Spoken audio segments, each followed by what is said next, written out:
Jaybone, where you from? Milwaukee, Wisconsin. Milwaukee. Bro, Jaybone, listen to me. Man to man. Bro, you got the Brian Alvarez thing going on. What's going on over there with the headband, bro? What's going on there with the thing? Jaybone, talk to me. Jaybone, what do you think? I didn't wax today. Oh, very nice. Okay. All right. Little too much information for me, but that's okay. Put on the Little Mermaid, give my baby Ruth, he's be fine. Jiminy Christmas. In my ass. I just banged your wife? Name of this garbage show again that I'm on. Total Nonstop Impact. My name's John, capital letter E, period, Bravo, and you're listening to the Total Nonstop Impact podcast. This is the jaw-jacking Tuesday Night Impact, and his mother called him son because he shines like one.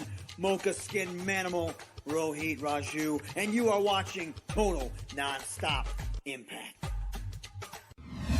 This is Taya La Güera Loca, and you are listening to Total Nonstop Impact. The Walking Weapon, Josh Alexander, and you're listening to Total Nonstop Impact. We are the Rascals, and you are listening to Total Nonstop Impact Podcast, baby. Woo! And what you're really listening to is Total Nonstop Impact. Don't you dare miss a lesson. Oh, yeah.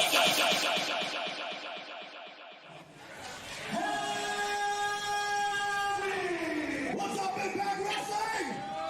Let's make some noise!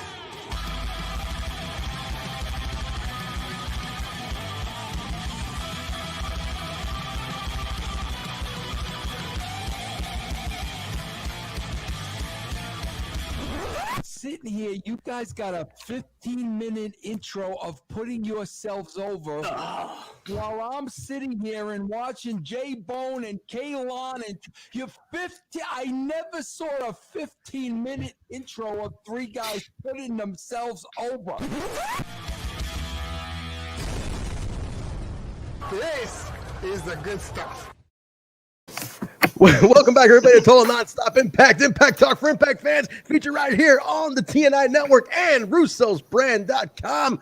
This is Trell, my co-host, Alisha, Bill, and Jaybone. What is up, everybody? What's going on? You guys can in unison just say hello at this point. I don't know. That's way more fun to do it that way. Way more fun. All right, guys. Slammiversary Go Home Show. Today is the 14th of July. Slammiversary is just mere days away. It is coming right up. But, guys, top of the show, we're going right into this. We got a special guest tonight. We got a special guest. He has become a known almost an accidental celebrity in the wrestling world. Not to mention the world he's from. So you might have seen him at the he's been closing out every episode of Impact Wrestling in the last I want to say over a month now. It's the last face you're seeing before you see us on this show. Ladies and gentlemen, let's bring him in here. We have Jon Burton, the newscaster. Jon Burton in the house. What is happening? Hey, what's up, guys? How y'all doing? Thank you so much for having me on, man. It is great to be on. I love the show. You guys are incredible. And, it's been a lot of fun, man, helping to kind of promote Impact Wrestling with the quote-unquote newscasts and the and the little updates and stuff like that. So it's been a lot of fun. Thanks for having me on. Absolutely. Thanks for being here, man. Thanks for being here. Now, it's been interesting. You've become, like I said, almost like an accidental. You got in wrestling words. You got over in the last. You have been the. I got over. me and Johnny Swinger got the territory on fire, Daddy. That's for sure. That's for sure. We are over, but it's been great because a lot of people have been like hitting me up on social media, especially Twitter. See, you got the Twitter page, the Twitter handle down there, if you want to follow me. But people have been like, tell us what you know. What's going on? When are you giving us another scoop? And I've been sending like Dr. Evil like gifts and, just like, if you only knew what I knew. So all will be revealed July 18th. I'm really excited about it. I'm actually going to be in the building for Slammiversary. I got invited to go. So I'm definitely I took the night off of work and I'm going to be there in the building and I'm going to see all the action go down. I can't wait. Very cool, man. Can you bring a guest? Can you sneak us in? I'm asking for a friend. Perhaps 4, maybe. Maybe. Or listen, how many ways can you divide that press pass? I mean, let's be honest. We work on the press in a way. Yeah, we could maybe chop it up into 5 pieces. Why not? Yeah, we can probably make something happen. So, John, you mentioned you're going to be in the house at Slammiversary. Yeah. You are Nashville native then, is that correct? You want to give us a little background on what you do? Sure. Actually, born and raised in upstate New York. Grew up just a little east of Syracuse, New York. It's my hometown. Get out of here. Syracuse. There it is. Syracuse. Awesome. That's why I'm rooting for Moose on Saturday. Yeah, because there you go. University, and I grew up rooting for the Orange.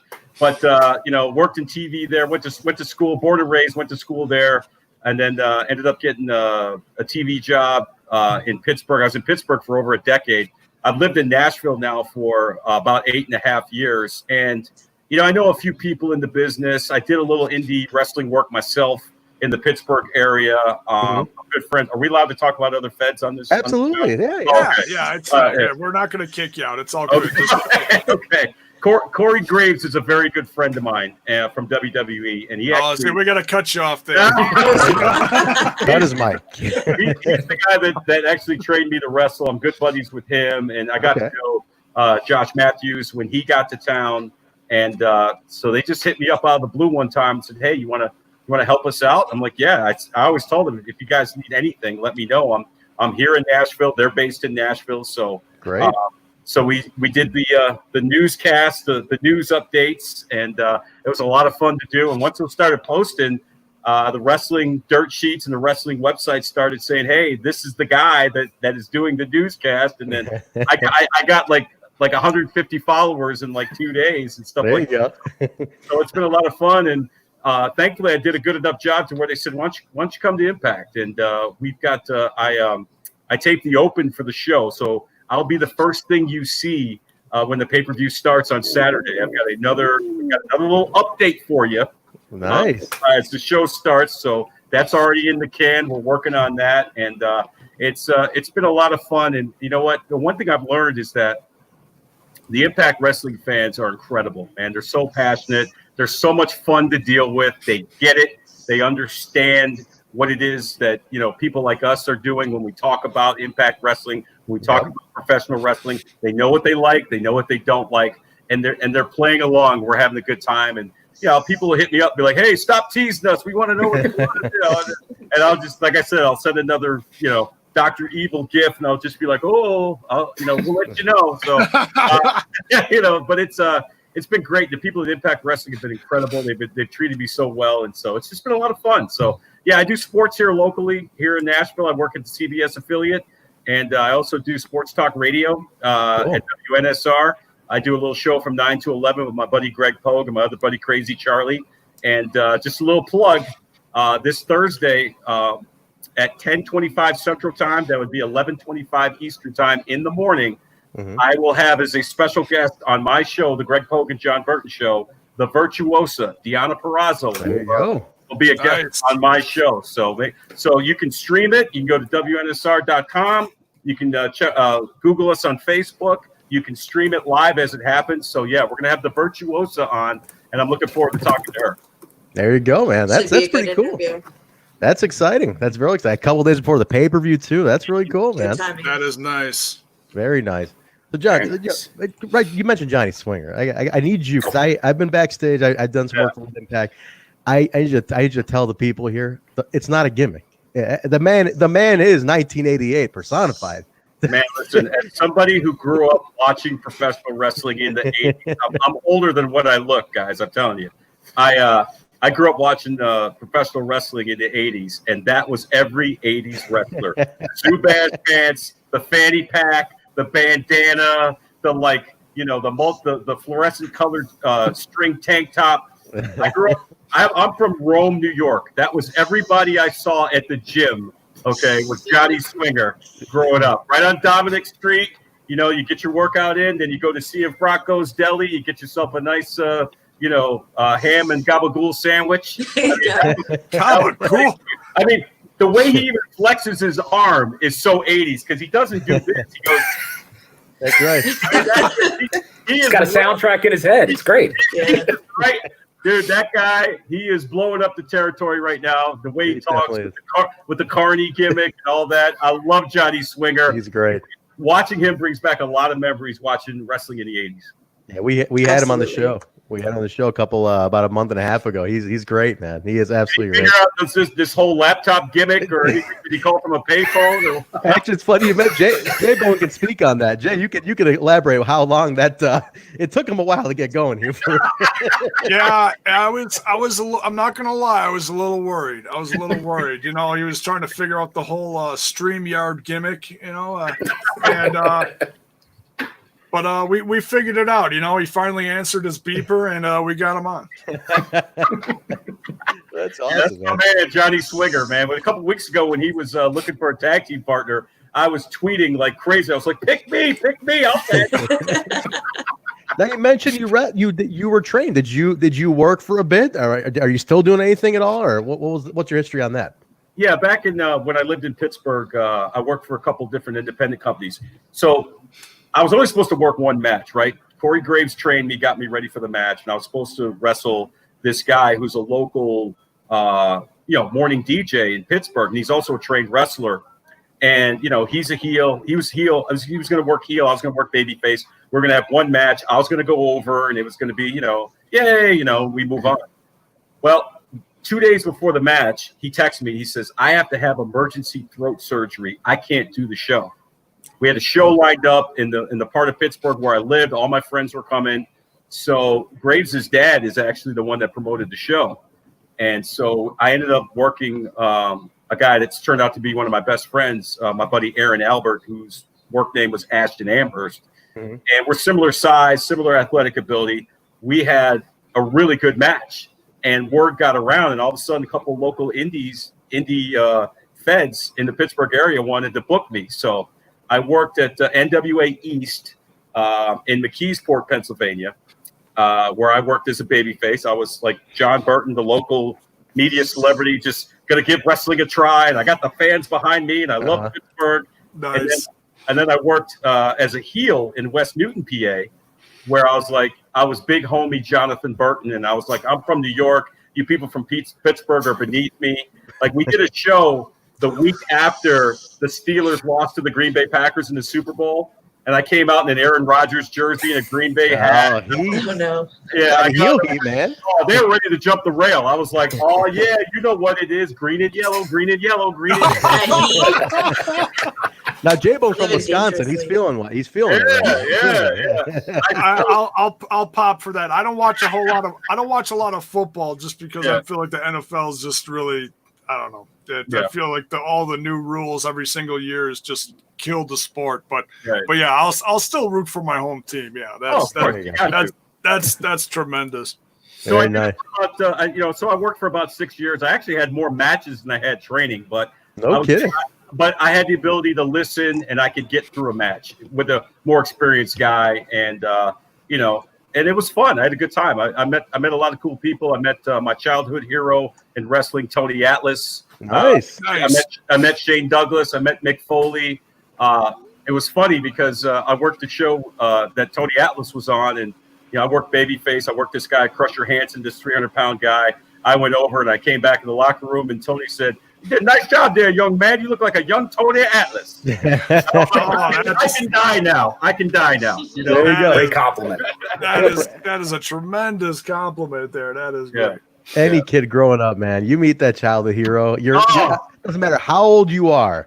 Mm-hmm. You're that age again. That's trust me. Everybody in the locker room was like, you need to quit marking out. I'm like, I'm not. Sorry, that's the guy I grew up watching. So I'm gonna mark out, and you can either like it or don't like it.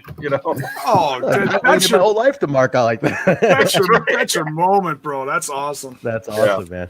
So Slammiversary is sad. You're going to be in the house. Are you doing anything? Like you're doing backstage interview? You're going to be involved in anything? You don't have to tell us if you can't, but are you planning on being involved? Okay. We'll see what happens. I'll be prepared either way. But I said, I'm definitely going to open the show. I'm excited about that, and haven't been told really much about if they have anything planned for me once I get there. But I'll be ready. I'd be more than happy to do anything they want. I'll take a bump if need be. There you go. But yeah, I'll do a backstage interview, whatever it takes. So I'm just excited to just get there and meet some of the people, because I can tell you this, guys, and you guys know this. This company's been working so hard Absolutely. to not only put this show together, but to promote it. And I agree with all you guys. I think it's going to be a great card. I thought tonight's Go Home show was fantastic. And like I said, these people have been working extremely hard to really put together what I think is going to be a quality show. It's going to be interesting. I watch a little bit of everything. I think Impact has done the best job without fans. Absolutely. Together by far. Good matches and good shows. Like I stay enthralled for the entire 2 hours. I have a blast. They've had such a good balance of backstage segments, along with, from a production eye, and you're in business, so you understand this part. I appreciate this part. They have shot it so tight, ringside. They have blackened out the arena, so you don't even realize there's no crowd out there. You just. Right. I'm so focused on the ring because the lighting they got, the tight shot. I don't even think about it. At this point, to me, it's normal now. That's it. I'm watching. This is how I see it presented, and I'm just into that. But a perfect balance with backstage segments, in ring. It's just so well done, and I think they've done a great job. Well. Yeah, it flows real. Exactly, it flows real well. I think it's great. The production elements, I think, have been fantastic, and I actually like hearing some of the banter between the workers during the match. You know what I mean? I mean, when what was it last week? I think it was Taya who was talking to Susie, and Susie was like, "No, I'm good." I jumped off my couch. I popped for that huge. I mean, that's good stuff. That's stuff you don't normally hear. It's great. Crowd around. Right, it's drowned out, because usually the crowd's going, it's stuff that, but they've had to focus on that now because it's like I think there has to be an emphasis, especially like if that, just for example, that match last week between Kimberly and Jordynne Grace, man, those women were just I love that match. They were screaming at each other. It was intense. It was nuts. And you didn't know who was screaming at who sometimes. Man, it was great. But that's, like I said, that's why you got to do it, because there's no crowd. And you got the constant, banter from ringside. But yeah, so you got to make up for it. So it's better than other brands using fake crowd noise. Jiminy Christmas. I hate that shit. I don't know. I just feel like it adds a different element to the storyline and what they're trying to get across in the matches. It becomes more intense in a way when you take the fans away. Yeah, and it feels like you're right there, almost in the ring with the people that are working. And you guys are absolutely right. That match last week with Kimberly and Jordynne Grace. I love Jordynne Grace. I think she's fantastic. She's a great performer. I'm really looking forward to that match against Deonna Purrazzo. Oh, yeah. And I think, but she sold it well. Just the intensity of, I can't put this person away. I want to get rid of this person because my mind really is on Deonna Purrazzo because I want to kick her ass, but I can't put Kimberly away. I know I'm going to beat her. I just need to beat her. I mean, the psychology, everything was perfect on that. You know what I mean? She really, obviously Jordynne Grace is a strong girl. She's a power lifter, but she knows how to work a wrestling match. And I think this women's division here, the Knockouts division, I think it's probably about as good as any Fed you'll see. I think they're better than AEW, about as good as WWE, because WWE is doing some crazy, goofy stuff right now. These girls get in the ring and they wrestle. They go at it. You know what I mean? I like it. Yeah. What? Yeah. Don't get me started. Jaybone. Don't worry about that. Trust me, I went off on my own podcast about that. I was like, oh hell no. I gotta check out the archive on that, Jaybone. See, I don't watch any of the other stuff. I don't know what the reference is. So I'm tunnel vision here. Trent, let me tell you something. You're not missing much, brother. I gave up a long time ago up north over there, man. So, this Impact's the place to be. That's where I've been. Now, let me ask you, John, who are you working with primarily? Are you working with Sahadi, Eric Tompkins? Who's your production guy that you've been working with directly? It's been Eric. Eric and I have gone back and forth, and he sends me all the stuff he wants me to do, and he's been great to deal with, and he's been terrific. I mean, like I said, those behind the scenes production people do such a great job. I mean, you saw the video packages tonight. You know, just fantastic. The Eddie Edwards solo thing was great. The one, with all 4 participants in the championship match, and we'll see who the mystery guy is. I may or may not know who that is. Hey, we don't want you to spill anything. You take it to Saturday. I mean, that's the kind of stuff that I like to see. You know, I like to see these guys in a shoot style interview where they're revealing a little bit about themselves. You know, it's like, why should I root for you? I know why I should root for Eddie Edwards. I know why I should root against Ace Austin. He's a little jerk. You know what I mean? Who needs his ass kicked, right? What a talented little jerk, though. He's so damn good at what he does. Oh, he's so good. So good for such a young age. But, you know, he sold me as a heel. You know, I don't like him. I want to see him get his butt kicked, you know. And a guy like Trey, he's an inspirational guy. They're selling why, you know, I think all 4 guys have their own little story going into this match, and those productions, those video packages, were able to kind of bring those out. Great job, and so Eric's done a nice job, and it's been great. A lot of the people that work there have, we go back and forth on Twitter. I've had some great back and forth with Madison Rain. That's been really good. She's fun. She's a blast, and she'll cut little tiny heel promos on me on Twitter, which is fun. Because I told her, I was like, I have more scoops than you do. She's like, no, you don't. That is great. How incredible is it? I've been so impressed with the fact that that in today's day and age, where everything gets leaked, everybody knows everything. Mm-hmm. You guys have kept a tight lid on this. Nobody has gotten even the dirtiest dirt sheet out there hasn't gotten shit on this one. I love it. I love it. Me too. I think it's fantastic. Usually somebody slips, loose lips everywhere, and this one, nobody. And I don't like dirt sheet. I am so anti dirt sheet. I think they do nothing but garbage for the business. Right. And I love that they haven't gotten anything on this one. They have not revealed a damn thing because they don't have it. And I'm like, what an amazing synergy you guys have had keeping all this in the box. You know, that's great. That's fantastic. I got kudos to you guys, the whole team on that one. By the way, yes, I'm here. Whoever said that last comment, Burton is here. No, you're right. We have. They've done a really nice job of keeping everything hush hush and created that sense of urgency. You know, that sense of who's it going to be. Absolutely. You know, like I said, I get hit up all the time. Like, tell us what you know. And there's been plenty of speculation, but I love the fact that nobody knows for sure who that mystery opponent is going to be or who else is going to show up. And so that just makes it more intriguing to tune in, watch the pay-per-view, find out the reveal. You know, social media is going to blow up as soon as these people are revealed. That's I think, you know, that's simple wrestling marketing 101, and I think Impact Wrestling is doing an unbelievable job of it. It's great, man. I love that aspect of it. I think it's hyped this show up where I'm even seeing people who never watched or barely watch, and they're saying I'm ordering it. Even those very dirt sheet guys who never put it over they're hook, line, and sinker. They want to know what's going to go on, and I think it gets them that they don't have a scoop on it, and I love that. I'm like old school. We go into it not knowing anything. We're gonna go in as fans. Nobody's smart to this. We're going in as fans.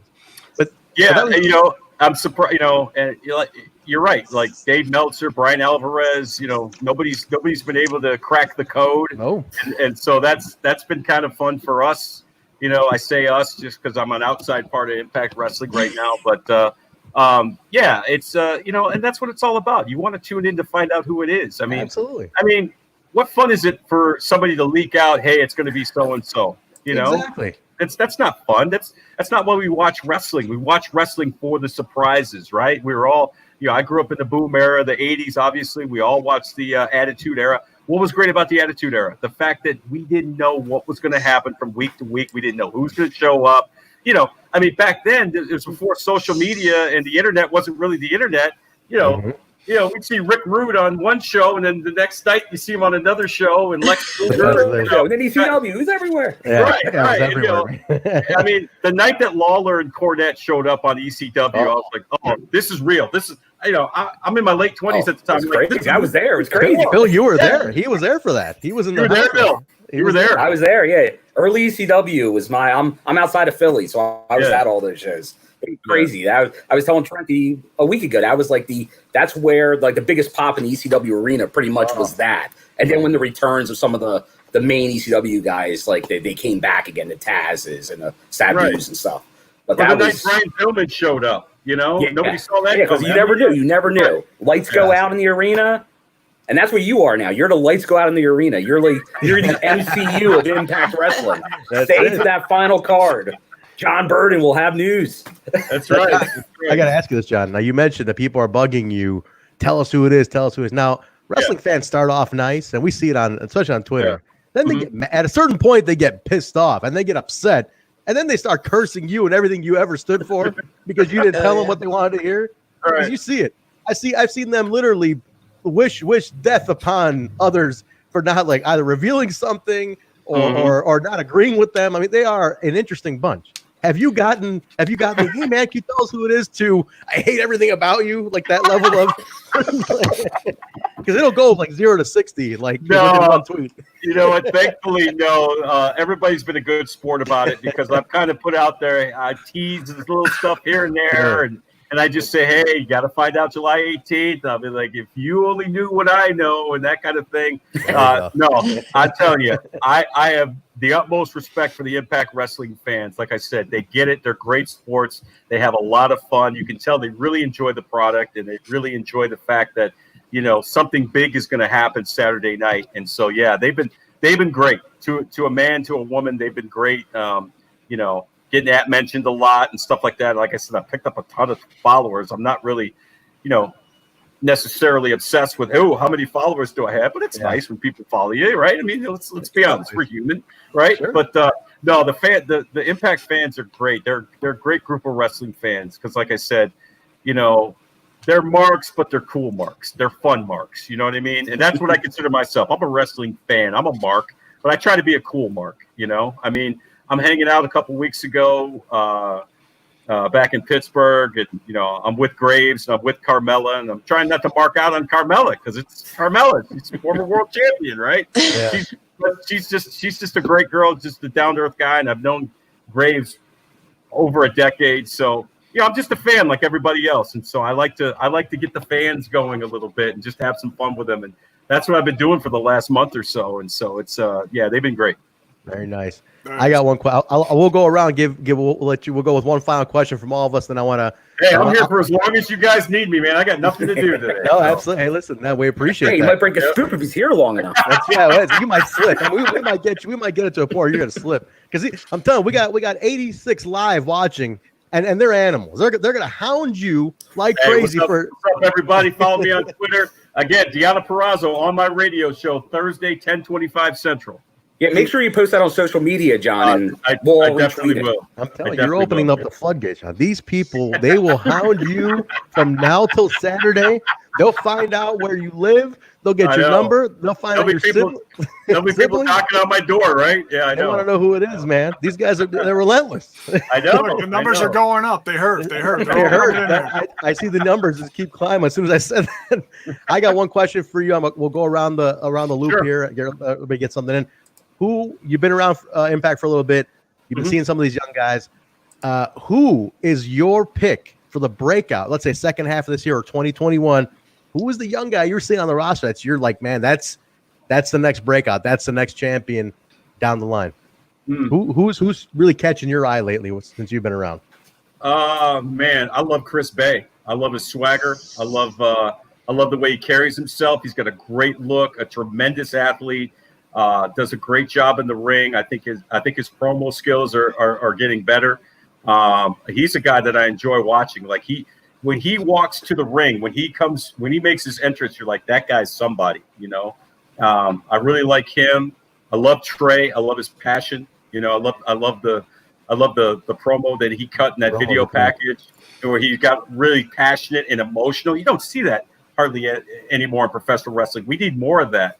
So, I like some of those younger guys, but, as far as guys that have been around for a while, I'm a big Moose fan. Obviously, I think Moose is incredible. Not just the fact that he went to Syracuse University and I grew up, in that area, but I think he's really starting to come into his own. And, I know he's been around for a while, former world champion, but I tweeted it tonight. I have the utmost respect for Eddie Edwards. That guy's been through it all, and that guy's a warrior. And that guy had probably had opportunities to go elsewhere, but he's sticking it out in Impact. And I think he's doing it for a reason, because he wants to be a part of this thing and help it grow. But I'd have to say Chris Bay is probably my one as far as the younger guys go. Yeah. And Trey a close second.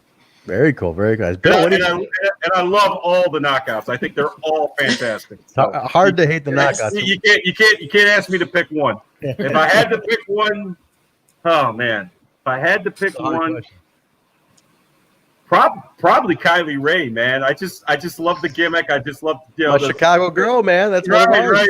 Yeah. Happy-go-lucky, smiley girl. She's like the nice girl at the gym that you can actually go up and talk to and have a conversation with, and she won't think you're a creep and all that. You know what I mean? So, she's a sweetheart. That's a shoot. I've worked with her.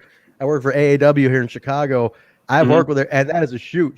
that sweetheart you see, that's her 24/7. She is like that all the time, and she's awesome. I just downloaded on YouTube. I just downloaded on YouTube a couple of days ago a match she had with Britt Baker for the title. It was a really good match. It was fun. So she's good, man. She's awesome. Bill, what do you got? What do you got for John?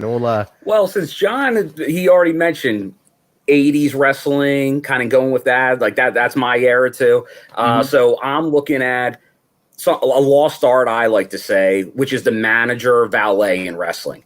Right now, Impact has one in Johnny Bravo. I want to know your thoughts on him. What do you think about the manager valet in wrestling? And maybe one of these free agents could have a sort of newscaster be there. You know what, man? That would be fantastic. I would love that. First versatile newscaster in wrestling. That's right. Yeah, that'd be a good gimmick. Johnny Bravo, I think, is fantastic. I tweeted tonight. I said, "I love the shirt you're wearing, my man." He told me where I can get one. Now, I think the manager, you and I go back to the '80s, Bill. We remember Bobby Heenan and Jim Cornette and James Dillon and all the great managers. Even further, the Grand Wizard Arnold Skolin. These are the guys that can really help the talent get over, because it says to the audience, okay, this guy's with this guy, he must be something special. I got to check out what he's got, right? I think you're right, Bill. The art of the good manager in professional wrestling has been lost, and I think we need more of that. We need more of the maybe not so much a mouthpiece, but just a guy that that builds that stable of wrestlers to really emphasize who these people are. So, but I think Johnny Bravo does a great job of that, and I'm old school. I go back to the names I just mentioned, and what was better than nobody got heat like Jim Cornette. Nobody got heat like Paulie Dangerously. You wanted to see them get their butts kicked as much as their wrestlers did too. So, I think Bravo is old school like that, and I think we need more of the old school type manager / mouthpiece in professional wrestling. Well, I 100% agree with you just saying Paulie Dangerously. Yeah. ECW love coming through. You being a Philly guy, man. Paulie, that guy could get some. And that was ECW. There was no Heyman. It was just Paulie Dangerously. I'll tell you what, that John E. Bravo came on this show about a month and a half ago, and he lit our asses up like a damn campfire. Especially Alisha. Poor Alisha. Was her second show, Alisha, right? It was my second show, yeah. I heard you guys talking about that, man. What was he doing? It was brutal. He was just cutting promos. We kind of have a best of clip of it. I mean, Alisha gets traumatized every time. Jaybone, you want to play John? Just show John just a little highlight. Go for it. It's like a 10-second little clip. It'll give you an idea of what happened. Okay. Go ahead, Jaybone. It's become popular here. All right. Who is this Alisha Brunton? Listen up. What is your name? Alisha, how do you pronounce your last name? Alisha. When have you been on the show? I don't know whether to say congratulations or I'm sorry. I got a couple questions. How do you get hooked up with three gentlemen to do a podcast like this? Like, where does your life go wrong? How does your life go drastically this bad? That this is the culminate. Is this the greatest thing you've ever done in your life? Because if it is, I'm sorry for you. I mean, you seeing this? I mean, we bring him on as a guest. This is what we got. This is how we. That was an hour and a half of that. He didn't stop. It's a lost art. The best part of that was looking at Trent's face throughout that whole thing. Trent's like, was like, look, I said, John, we have hung out. I've spent time with you. You have told me we do a good job. He came on the show and he couldn't wait to let out whatever aggression that day happened. Yeah. He sure and then, let you know it what? out. And he stayed committed to the character. So, Yeah. Alicia, character? Alicia, I got your back, girl. Okay, you know, listen, there's nothing better than a good-looking girl that likes pro wrestling and video games, man. I mean, you know. There you go, man. So, Alicia, got anything for John? You want to run any questions by him or anything? Since Slammiversary is this weekend, what match are you looking forward to the most? There we go. Knockouts title match for sure. Jordan Grace versus Deonna Purrazzo. And I just like the build up to this match. I like the fact that Deonna came in and basically stepped right to the champ, got in her face, attacked her, put her in the arm bar, and said, I'm coming for your title. And I like how Jordan Grace responded saying, yeah, you want some? Come get some. I think it's going to be a great battle. I think they're going to put on one hell of a match. So that's the match I'm looking forward to the most. And if I had a second one, would probably be Moose versus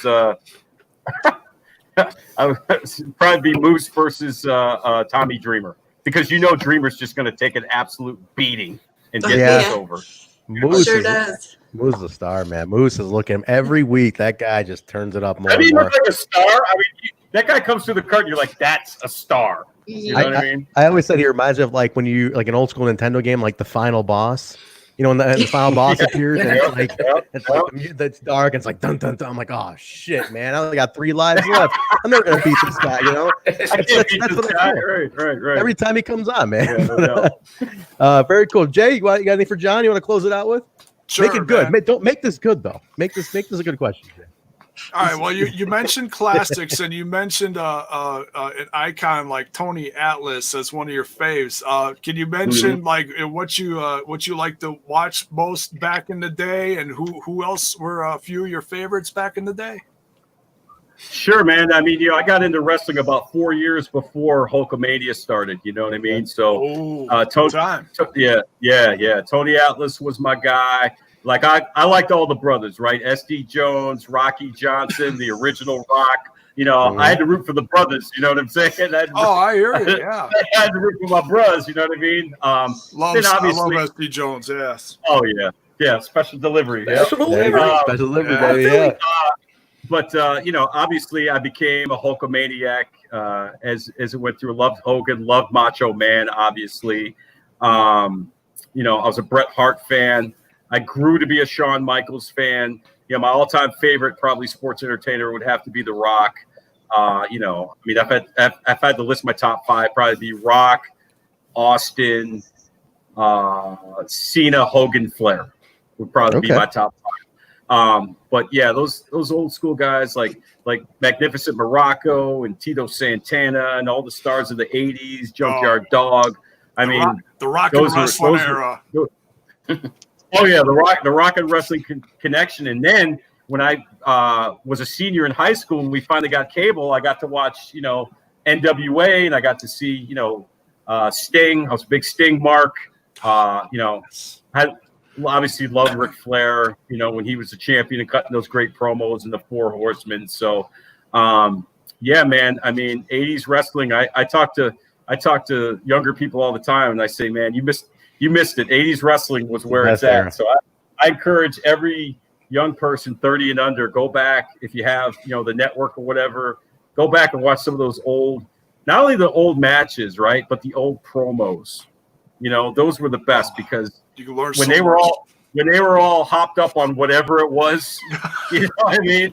When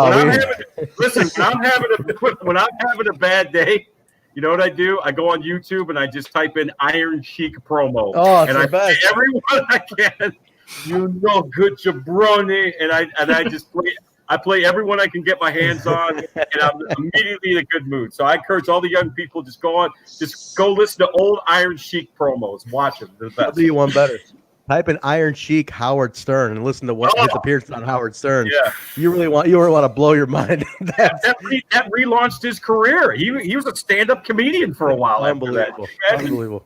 And the Twitter account, forget it. That's another level. I must retweet him probably about 15 times a week. That's awesome. That's awesome. Very cool. Well, John, listen, we want to thank you for being on, man. That was really cool to have you. You have been You have been, like I said, you're the last face we see on Tuesday nights before Impact goes off the air. And we've had one of the Impact producers, Kevin Martin, has been telling. He was one who was telling us. He's always like, "Don't when you see the ending card, he goes, stay there, keep watching." He made us stay every week. He's like, "Don't forget, do not leave when the show's over." So we've been closing out with you every week, man.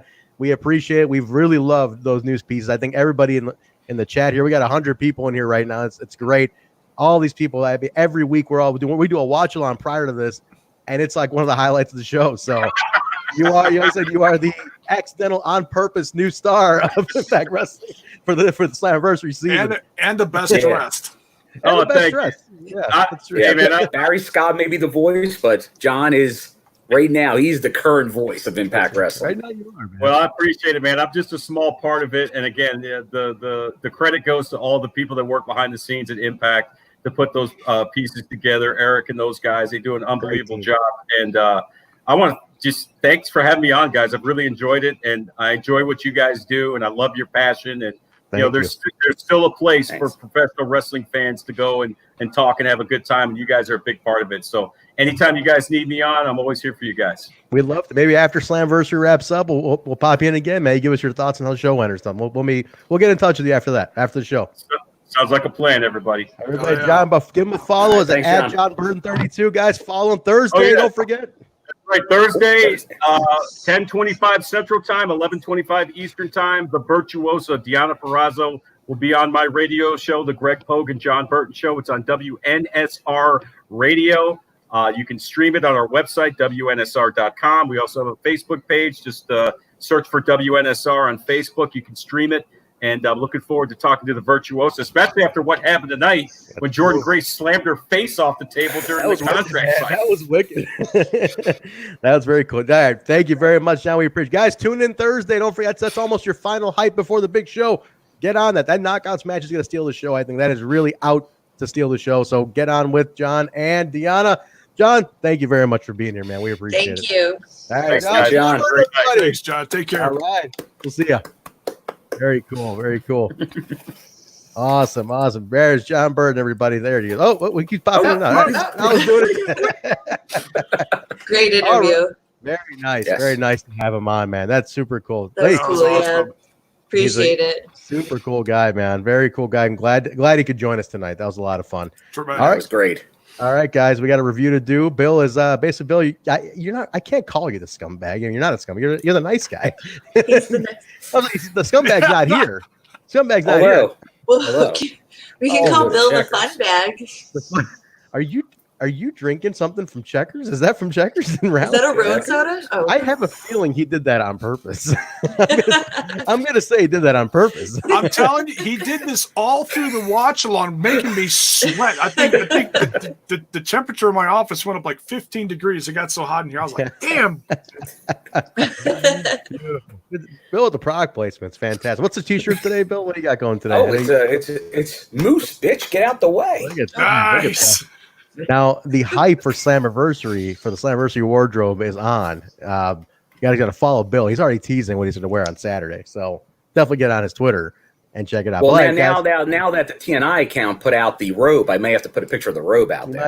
You might have to. All right, let's get into the show, guys. We're not going to spend, we're not going to be on a two-hour review tonight because we had John on. So we're gonna go down the list. And don't forget, if you're waiting for Slammiversary predictions, we're doing it tomorrow. Tomorrow is the Slammiversary prediction show. Jaybone will put that word out and timings and everything, so we'll get on there and we'll let you know. So tonight we're just going to run down this show. So we opened up, everybody, with the big knockouts match. It was Taya, Valkyrie, Rosemary, Kimberly, Kiera, and Tasha taking on Kylie, Susie, Havok, Nevaeh, and Alisha Edwards. Guys, low-key, did Rosemary turn heel kind of like under the radar, Alisha? Kind of under the radar, like she on the heel team all of a sudden. Like, what happened here? If you didn't notice, is she's on the heel team, and then Havok and Nevaeh are on the face team. So there's all kinds of switcheroos going on tonight. Yeah, think about that. It's true. Like, what the hell did we miss here? Like, when did this little switch happen? No, that was interesting. I totally didn't catch that, but it was good. Good match. Just open it up hot. This match is getting a lot of buzz. Their Slammiversary match, the Gauntlet, getting a ton of buzz. So it was nice to hype with this right here. You pretty much had almost everybody in here, right? It was out of is it 11, Alicia, who were announced so far? So far, I mean, Madison wasn't in it, even though she's supposed to be in it as well. Right. So this was everybody but Madison, right? This is 10 of them. So there we go. This is basically the gauntlet. Man, go ahead, Jay. The smartest one of the whole bunch. Just hung back and watched all the chaos unfold and stayed fresh for the pay-per-view. She has a habit of doing that. A lot, man. Avoids trouble constantly. No, good job. But the winners on this one, Susie, Alisha, Nevaeh, Havok, and Kylie. But the twist on this one, Bill, came. Well, there was a little bit of a tease of a former persona out of Susie. Now, you want to break that down? Yeah, there was, because after the match, you had the continuing Rosemary and Taya with them, which looked like maybe if there's ever a Knockouts title, they're the two teams that going at it. But yeah, Susie definitely showed some of those Sue Young vibes. And if anybody watched Aftershock between the end and here, Don pretty much confirmed 12 people in the gauntlet. Oh. But he was even throwing out there maybe Sue Young's because Susie has the best chances to win because she's two people. Good point. Alicia, are you thinking are we getting Sue Young? Are we getting Sue Young back? I think that's what they're hinting at. I'm really hoping for Susie to turn back to Sue Young eventually and then corrupt Kylie. I'm sold on that. I've been on board with this. Jay talked to us a while ago too, and we talked early, but I've been on board with this. Like, nobody ever saw Kylie turning heel. Kylie going corrupt, evil is going to be very interesting if they go that route. She's going to kill it if they do. I've never. That's like Hogan turning. I know. It's like Hogan turning. It's the best kind of turn. It's true. It's the one you don't expect. It's nearly to the day because I think the NWO turn was like 2 days ago. 2 or 3 days ago, almost like to the day. Yeah, that's funny. Kylie Ray. Go ahead, Jay. When I was watching this, I kind of felt like both teams were just a hot mess of like good and evil, baby faces and heels. That's kind of how I felt. It's like I still felt like Susie, even though way more aggressive than usual, she didn't do none of this. She was really bringing it tonight. And, Kylie was always bringing it, but she didn't feel heelish. I mean, I might have missed something. I've been known to miss a few things here and there, but you have been drinking tonight, Jay. I might have had a beer. What a scumbag! See, I can do that too. It doesn't have to be Kyle doing that. I can do those things too. I can put those things out.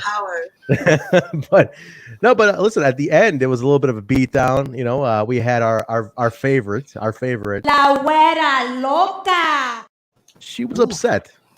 I like this. I get to play around with the buttons. It's not Kyle hitting 17 of them in a row constantly. I get to actually hit one or two of these.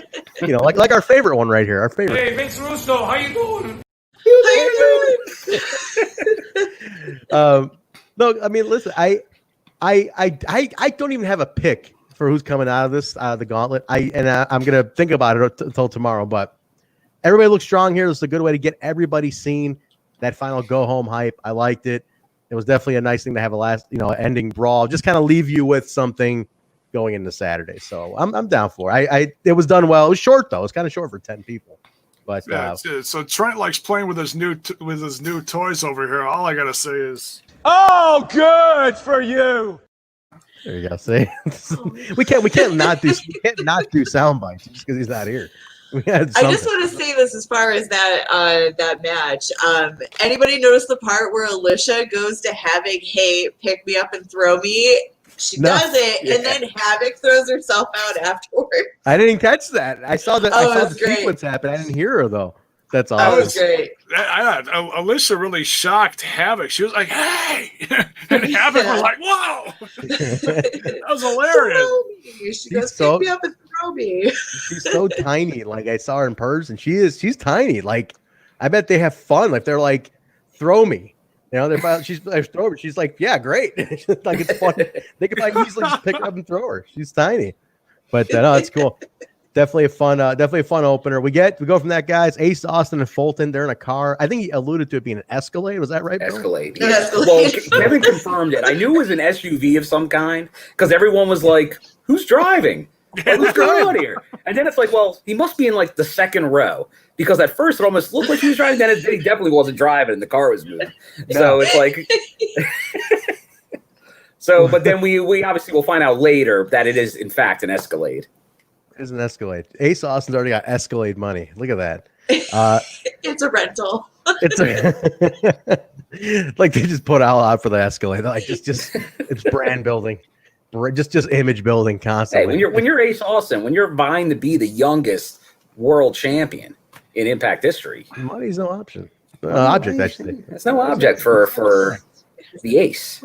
I like it. I can't get over the fact that he's 23. That kid is fucking 23 years old. Like, I feel like I wasted my life. I mean, he put it over. 23. Left off the Slammiversary card last year, and now he's in the main event. He's a star, guys. That's incredible to me, man. I swear, I feel like every time I hear, like, I get reminded how young he is. I'm like, I haven't done shit. I haven't done a goddamn thing. I'm sitting here talking about him on a Tuesday night. And this fucker's riding around Escalades. What the fuck did I do so wrong? I swear to God, I went wrong somewhere, guys. This is bullshit. But all right, one of the highlights of the show though was the Rhino Hernandez thing. This was great. Now, if you guys haven't been watching, now let me just clarify. You three of you have watched the Twitter stuff, right? Like the ongoing for the last week. Yeah, they gave a brief synopsis of it. Okay, it's been so good. But we get to another one here today, and it's Rhino and Hernandez. They're going at it. They're still going. Moose tries to interrupt, and he's asking the guys. He's looking for a tag team partner. He's asking if anybody wants to be his partner. They're like, no, we're too busy. He distracts Hernandez. Rhino gets the win. Now Hernandez like, no, that's bullshit. No, you didn't really win. So now it turns into, wait a minute, you didn't really win, and it just and then it just goes to the money. Now it's all about the money. And Jaybone used to be a hitman. Flipping tables. Jaybone used to collect money during your dark days, and you just go see unfortunate people. You don't mess with a man's money. Am I right? Jaybone on the docks. Yeah, the docks. Show him that tattoo you got, Joe, that flaming skull with a dagger going through it on your arm. Show him yeah. Actually, it's more the court. I did not know he has a tattoo. I just took it. It's a gesture. Oh God! Hello, 90s. It's actually the jester because I'm such a joker. Get it? Is the barbed wire on the other arm, Jay? Just check. Is that a jester or a checker? Oh my God! Yeah, correct. I swear they're gonna. I starts twitching. My PTSD's coming back. Take a lap, Jay. Take a lap. But no, this is good. This feud, this turns into something more, guys. This whole Rhino Hernandez thing turns into basically the main event. The build-up is unexpected. It's unbelievable. So we'll talk about it. It's like, I really want to know if you have a barbed wire tattoo on the other arm, Jay. I really need to know if there's a barbed wire on the other arm. And it's a shit maybe emoji. Some tribal. It's a shit emoji or just a tribal. A tribal shit emoji. There you go. Can you on Thursday, since we review TNA 2003 and the Throwback Show on Thursday, can you bring out the Affliction T-shirt you used to wear in 2003 and drinking like a rock star energy and a Von Dutch hat? A Von Dutch hat, just full 2003, just D-bagging it all the way. Yeah, I'm gonna look. You're the prop guy. I'm gonna look towards you on Thursday for that. So we'll see. I'll see what I can do. I'll see if I can pull out the old, the old Vegas silk button-down shirt with all the gimmicks on it. Yeah. So. The impact. I'm gonna mention the Impact Plus moment of the week, even though we don't normally, but because of all the hints, guys, I'm gonna mention a lot of hints. Now they showed us an X Division, the Ultimate X match, and it was Sabin, Suicide, and Kenny King. And this one where Sabin wins it. Now, a highlight of Sabin. Another guy has been rumored in the packages, in the video packages has been shown. Now we're showing Chris Sabin win the X Division title. No context other than the fact that we're teasing the shit out of all this. So again, how many people think Chris Sabin is making a return? Any insight? Who think? Alicia? I immediately thought that. Really? But then again, I might be biased because every time I see one of those lately, I'm like, oh, that person's going to appear. Oh, the person's going to appear. So it's 78 it's a people red later. herring. there's like them all. Keep you guessing. They're all signed. It's all going to happen. I mean, John held off. He knew. John had answers, but he was doing the right thing. He was kayfabing us. That's fine. Totally fine. I'm in his DMs. I'm going to get the scoop later. Oh, scoop. Oh. Very nice. I'll be nicer to him than Sean Ross Sapp was to me in my DMs. You're gonna slide. You'll have to tell me about that later. I don't like that guy. I really don't. He's anyway. I'm not gonna get into more dirt sheet stuff. But anyway, all right. So that's a clue, right? I'm taking it as a clue, guys. Sabin, no contact. You're showing Chris Sabin. Or there was a third man in that match, Trent. Well, there was. Go ahead. Talk about it. Suicide? Well, he's already there. Chris, well, yeah. He's dead. So that's not the guy I'm talking about. Just Suicide's already there. But make me bust out a chimney Christmas. It won't be what's in there. He's gonna get busted out. I mean, he's got him. Kyle's got him quick. Here it is. Chimney Christmas. Yeah, there it is.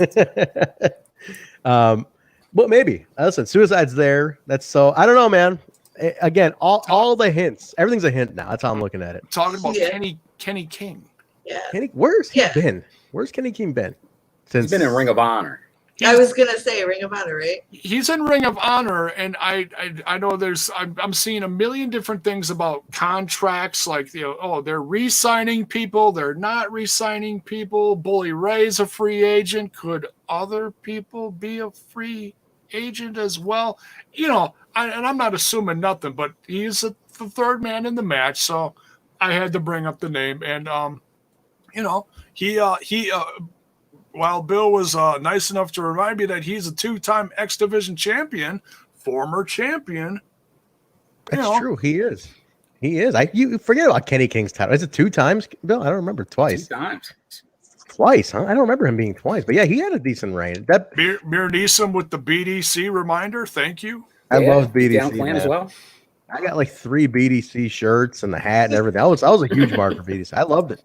Darren says he's still under ROH contract. Okay. All right. So he's still there. I think that's still a big unknown now. I think all these promotions not running are unknown unless they make an announcement saying they've been extended. Interesting. Okay. All right. Because everyone thought Bully was still signed until we all heard he hasn't been signed for a month and a half. So if you've been paying attention to Twitter, it seems like a lot of people are throwing back Impact. Like the beautiful people and all kinds of people are just like, oh, remember when? It's convenient. Oh, well, listen, I don't dislike them. I'm just not interested. There's a huge difference. Let me clarify that for everybody. That's not shade. That's just opinion. The amount of heat Alicia took, not heat though. There was a lot of people with you on that. Alicia's mentions blew up on 2 weeks ago. Like she went hard. Okay, she was shooting from the hip, man. Alicia was going hard on the beautiful people. And I just look at the mentions on the show Twitter, and they're like, damn, Alicia's shooting on the beautiful people.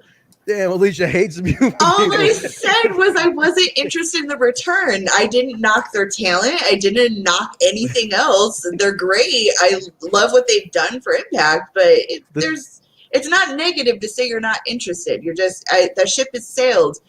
They're still doing the same thing in Ring of Honor and cool, but yay. That's what I was saying to John. These people, they're ruthless. You don't give them what they want to hear. They're ruthless. They will tear you apart on Twitter. Yeah. I've met Velvet Sky. She's one of the sweetest people I've ever had the honor of meeting. She's lovely, but it's whatever. I mean, it's not a negative thing to say you're not interested. No, you're just not interested. I can't force the dog to pony show. What's that? It causes opinion. It is. People. Positive, negative, it gets attention and it gets viewers. They are lovely. I want you guys to blow up Alicia's Twitter again this week. Someone's going to call me Cruella DeVille again. like I'm tired of Cruella DeVille. Everyone loves here.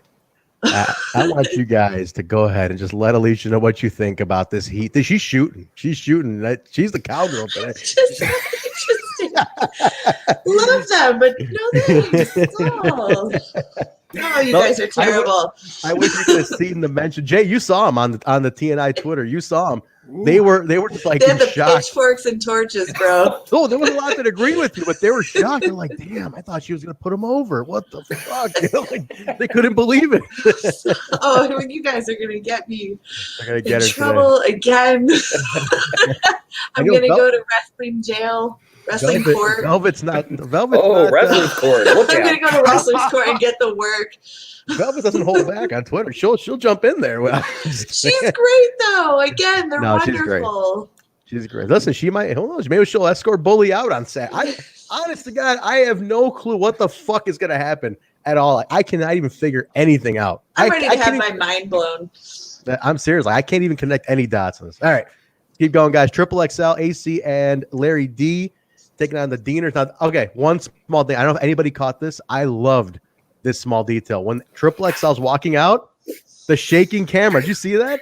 I love that. It was detail. reminiscent of like earthquakes entrance, the national disasters. It was fantastic.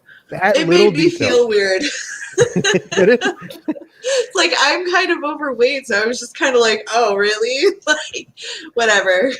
No, but I thought it was. Did you get a scoop, Jaybone? You got a scoop. What do you got? Trent, are we expecting someone? Oh shit! I think okay. Wait a minute. There's somebody coming in here. Who do we got? Throw him in. Ladies and gentlemen, my brother from another mother who spent the weekend with me running all over Chi-Town. Whoopsie! What the hell are you doing here, man? Look at this guy. Elon told me he needed some Long Island backup. We got him. I Met him up at the bodega, tagged me in. I need you to go to Kyle's house in those nice affluent suburbs. Like he tries to play it off like he's in the street and on the bad side of town. I need you to go. Hey, we met at the Hispanic bodega. He went to go get his rice and beans. You know, I love how he's one of those guys. He tries to keep it real, like pretend like he is, but he's immediately after he's done with the bodega, he's jumping in his car and going back to the suburbs, into a nice safe area. Like he won't.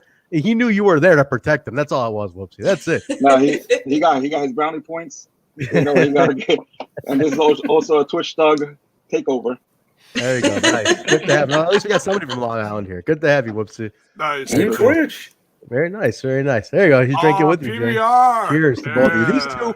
These two were like ridiculous in Chicago in October. These two, I thought I was gonna have to bail one of them out. It wasn't gonna be Whupsie. It was gonna be Jaybone, but I had to bail one of them out. I thought it was gonna come to that level. It was ridiculous. And then Whupsie has the nerve to come to Chicago and for an hour and a half do nothing but shit on Chicago deep dish pizza. All he did is shit on it. And he goes to a pizza place. Bill, you were there, and he ordered fucking spaghetti. What the fuck? What a heel. What a heel. That's a New York, New Jersey thing, though. This is okay. The pizza parlors, they only put the other shit on just to fill up a page on the menu. They don't really mean order ziti or lasagna. Oh no, around here they put passion in that ziti. Bullshit. You go to a pizza party, you order pizza. I got Whupsie going, I'm not eating that bullshit casserole pizza. Like, give me some shitty ass spaghetti. And I was like, what the fuck is, I knew he was for real. And he's like, I'm only pizza I eat is from Long Island. There you go. Fine. We got it. I got it, Whupsie. I got it. We're just about to talk about XXXL and Deaners. This is a good little feud because I think they've officially kicked off a feud now. Deaners got the win. Jake, this is kind of almost a heelish kind of pin though, right? Right, Bill? This was like he almost kind of snuck in there and pinned him. He did. He snuck in while I was kind of distracted and got the win. But that's tag team wrestling. I wouldn't call it too much of a heel. He just took advantage of the situation. Tag team special style. But obviously we saw the Deaners win the multi-team match. Now we see him win against XXXL. I was saying on the watch along with Jay, do we have new number one contenders after Slammiversary with XXXL? And then obviously we see how this ended with a little turn, it looks like. A little heel turn, which for the big guys like this, they should be heels. Yeah. It makes sense. Now, let me ask bad hosses. I like it. Let me ask Whupsie though. Whupsie, you were at All Glory where AC and Larry D had a match where AC got signed. You were there. What's your thoughts on XXXL? You like that they put them together finally? I like that they're together. But during that match, Jaybone was there, like all you were hearing is like just like them colliding, like the clapping sound. Like, all you heard is this, like for half of the match, and they're like diving. I'm like, what the hell are these guys doing? And then when AC came out, Bound for Glory, I'm like, he just had this match with Larry Dude last night. Yeah, it was a thick match, man. I was on. That's the night that we played, and we were off the stage, and that was level to the ring, and you literally all you heard was just meat slapping each other for a half hour. I mean, like if you ever like 3-point stance with somebody, that hurts. Like right here. Yeah, man. No, it was tough. It was a tough match, but I like it. I like that they're heel. Jay, I know you're a XXXL guy. You've liked these two since All Glory. I know you've been on board. Definitely. Absolutely. I like that they're heel. I like that this is a nice feud. Now, I think, Alicia, what do you think? Feud them maybe through Slam, and then maybe build up whoever's kind of looking like the favorite here. Maybe next Twitch special or Bound for Glory. This could be. I think that sounds good. I like that train of thought. However, guys, I'm still on the Jake something solo train though. I feel like that's your. It'll happen. It has to happen. That's your champion. That's your guy. And I'm like, the fact that I feel like every indie uses him like this big star, Jake something, and Impact's the only one not using him like that. Just it throws me off, man. I don't know where they're going with it, but I hope by the end of the year or maybe next year. Even though I like Cody Deaner, don't get me wrong, I like Cody, but I feel like, man, Jake could be so much more at this point. They'll get there. They got to move their roster around a little bit since they're working under circumstances. True. But tonight posed a pretty good question: is if you had the opportunity, how would you party with the Deaners? That's a good question. Did you hear that commentary? I did. Let's go around the room there. Bill, you party. I've partied with Bill. He's a total lunatic. Go ahead, Bill. How would you party with the Deaners? What would be the first thing you did? Well, I think Willie's got it right. He's a good partier with the Deaners. I think you're just throwing back some brewskis with them. So I know that might not be your style there, Trent. But I got my non-alcoholic beer. I got that. Yeah, you can still throw them back with them. Because I think they'd be cracking some jokes, maybe making fun of the competition, talking about the Diener compound. I almost think you got to be at the Diener compound to hang out with the boys, though. I think you Diener compound it up. You see Wheels. You see all the boys out there. You just have a whole old hoedown there with the Deaners. All right, fair enough. Whupsie, you're completely off the scales of normalcy. What the hell would you do if you party with the Deaners? I'm just curious. Spaghetti and meatballs. Yeah, hey man, I'm partly ready. You see the camo? Yeah, it's true. Is the camo going too? Yeah, I'm going to Lake George next month. With me, they could probably cross over illegally. Into the United States. We could meet up at Lake George. I was supposed to be in Lake George for a wedding in May that got canceled because of COVID. I heard it's real nice up there. Hey, I've never been. I've never been far upstate. The farthest I've been was probably I don't know, by the Tappan Zee, and that's it. I was really hoping you said the Bronx. Upstate New York is beautiful. No, it's funny because the first time I've been past the Bronx was I was over 18 years old.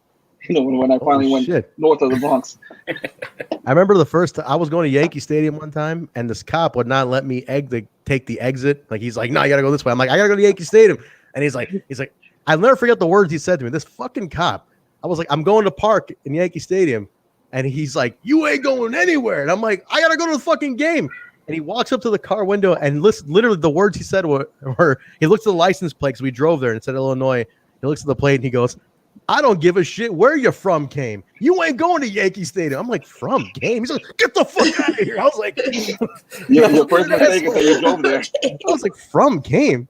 So then we ended up in fucking Yonkers. And I'm like, "Oh, close where Tommy Dreamer's from." Oh shit, I gotta get off this exit. Hey, a little bit away from the stadium. Your first mistake is that you drove there. Yeah. So we made that mistake one time going to Fenway. We ended up parking 2 miles away, and by the time we got in there, it was the fifth inning. And it cost you $87 to park for 3 hours. Yeah. Some guys were going to watch the car for you too. Yeah. Yeah. Park right here. Positively. I'm such a mark, though. I ended up in Yonkers, New York, and the first thought I had was, "Oh, this is where Tommy Dreamer's from." I'm like, you know, like that's the first thought I had. I'm like, God damn it!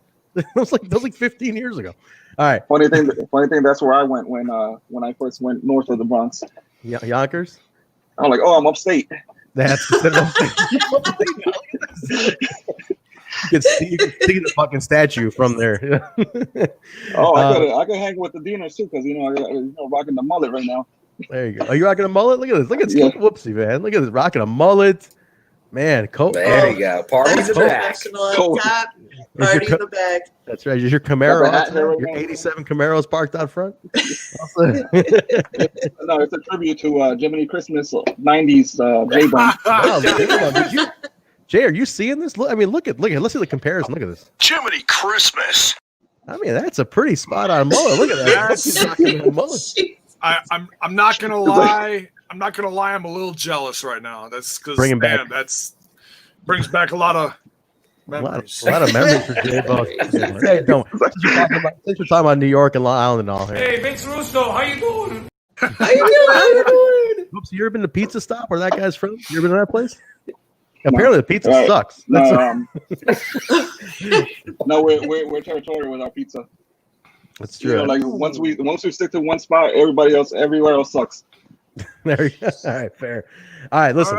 This next segment broke my heart, guys. This is we get to my boy Rohit, right? Rohit Raju, Hakeem saying he's doing squats in the back. He's warming up, and Moose comes up to him, and he's like, "Hey man, I need a tag team partner for tonight. You're my last resort." He's like, "Come on, man." He's like, "It's like at least put me over a little bit." Last resort. He goes, "I mean, man, it is how it is." He's like, he's like, he has the audacity to go, "So you gonna do it?" And he goes, "I mean, yeah." It's tough to watch. I was like, what are they doing to this guy? They are. Rohit deserves so much better.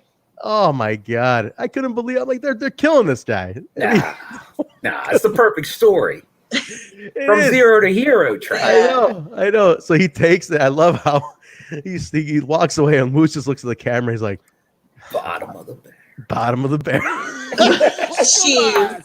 So not true. That's all. I was like, Alicia, you thought you threw shade at people. I thought I did. Oh, Jeez. Poor At least I'm not calling people bottom of the barrel. Jeez. I know. That's a tough one. I'm a hurt. And he didn't even say it to me. I gotta say, Rohit is. Has anyone seen his picture in his backyard that he posted? Has anyone seen this? Which one? Oh God, Rohit took a picture. He's like summertime at the Hakeem Zayn house, and it's like he's in the backyard grilling with a straw hat on and just his Speedos. Oh, sun's out, buns out. Sun's out, buns out, and he's grilling. And his mother calls him son because he shines like exactly. Here's the best part of that. Jake something made that picture his profile photo. That's beautiful. I was like, that's a friendship right there. Huge pop. That's great. He's getting jacked too. I felt bad for Rohit, but I gotta say we'll get to that match in a second. He looked incredible in the match. We're gonna get to it in a second though. Another heartbreak on this show, guys. Johnny Swinger, he's on a mission to he still wants to be ringside for Bay. He's like, I gotta be his emotional support companion. He finds Brandon Toll, and he's like, "You can't ban me. It's illegal. I'm his emotional support companion." He's like, pulls out this piece of paper, like almost like a support dog type of thing. And he pulls like, "I don't want any lawsuits, man. I don't want no lawsuits.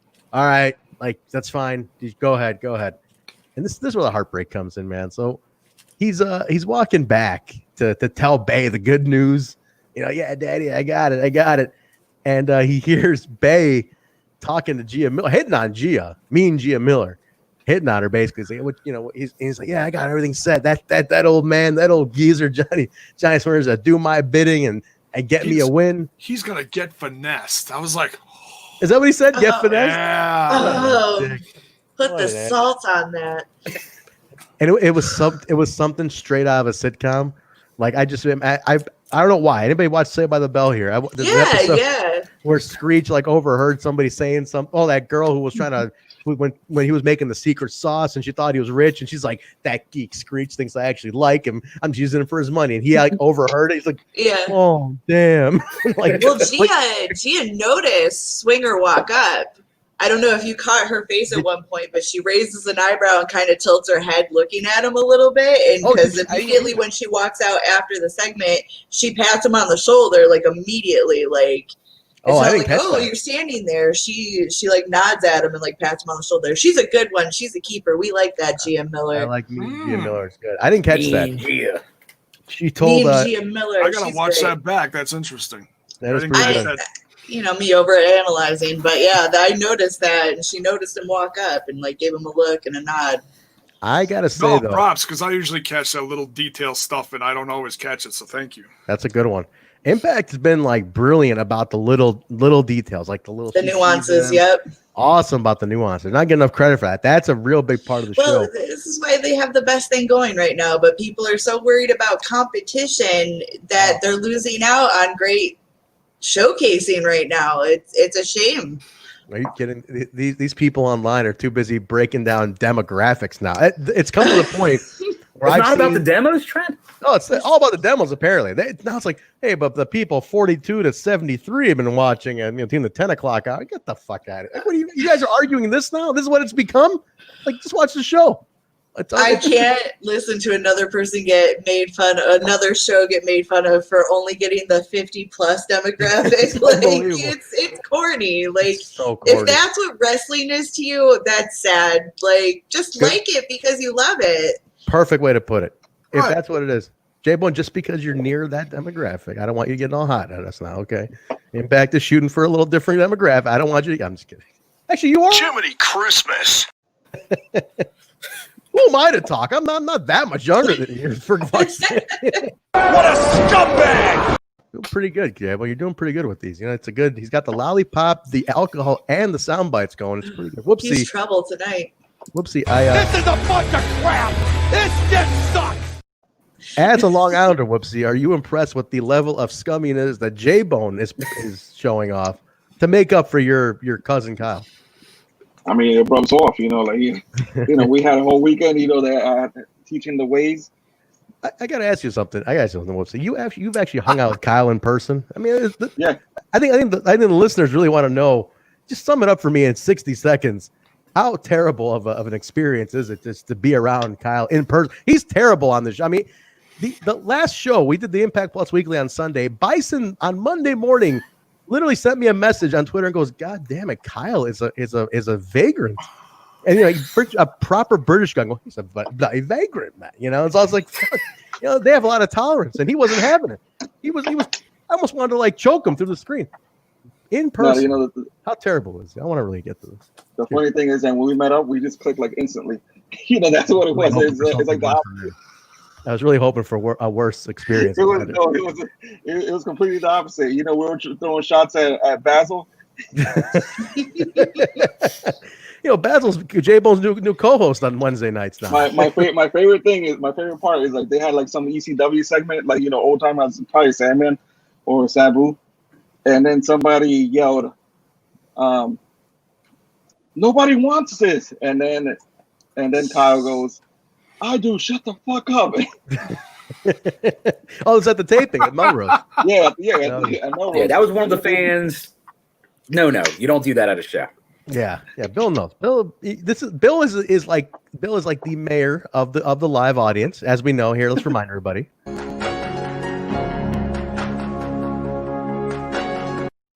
He's the mayor of the live audience.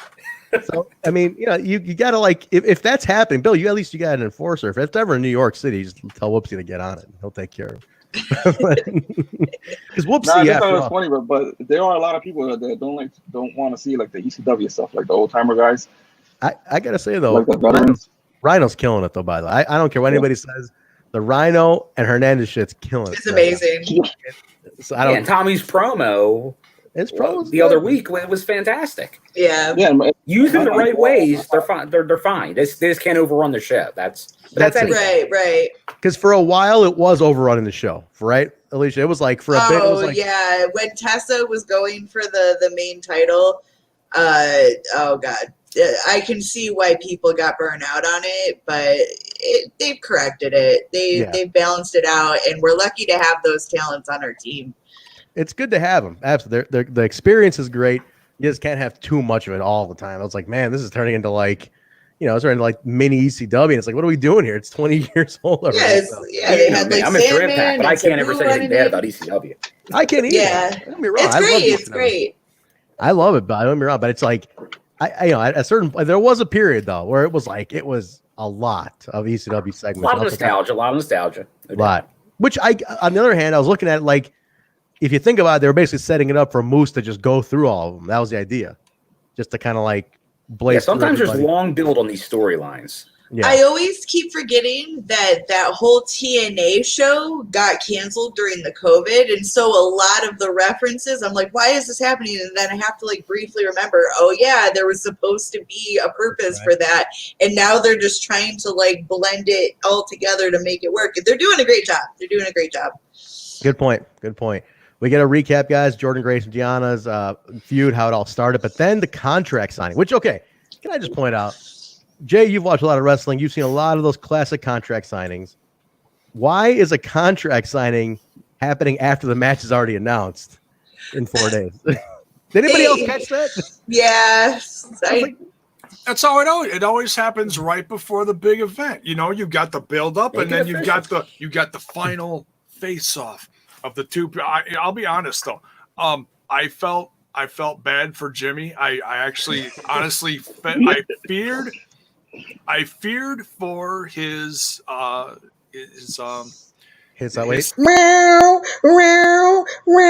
That's how I feel too. For his pussy?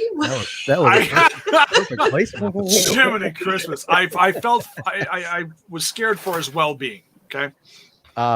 They had that face off. Deanna gives her like the business, but man, the way Jordan smashed her face into it was a quick.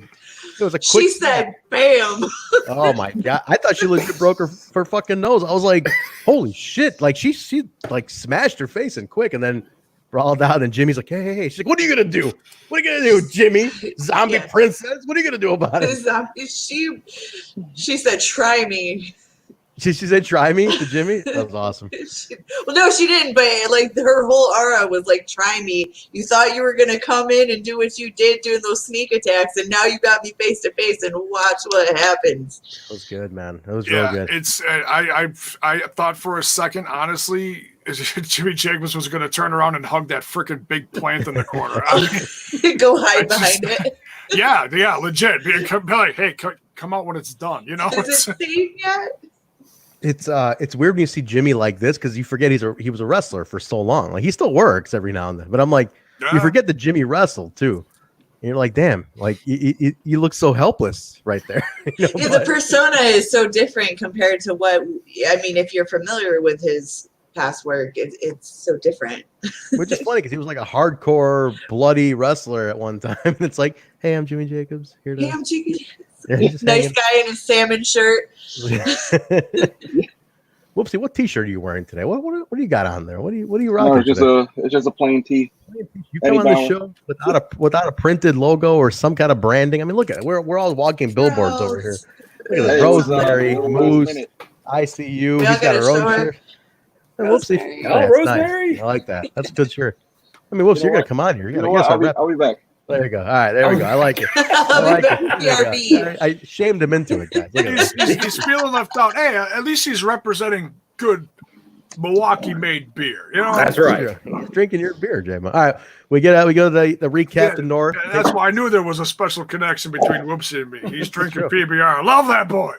There you go. 20 years. Now, Jay, didn't your dad work for PBR many years? For over 30 years, Pabst Blue Ribbon put a roof over this house. So yeah, there's a lot of love for PBR. There you go. I was raised on Pabst NA in high school, baby. Pabst NA in high school. So that's it goes back. Yeah, I do like the Pabst NA. It's a good one. It's a good one. One of the good NAs they got out there.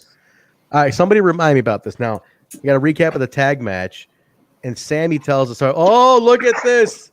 My There we man, go. Good That's choice. what I'm talking about. That's what I'm talking about. nice." I'm telling you, it was last Shirt. minute coming on here.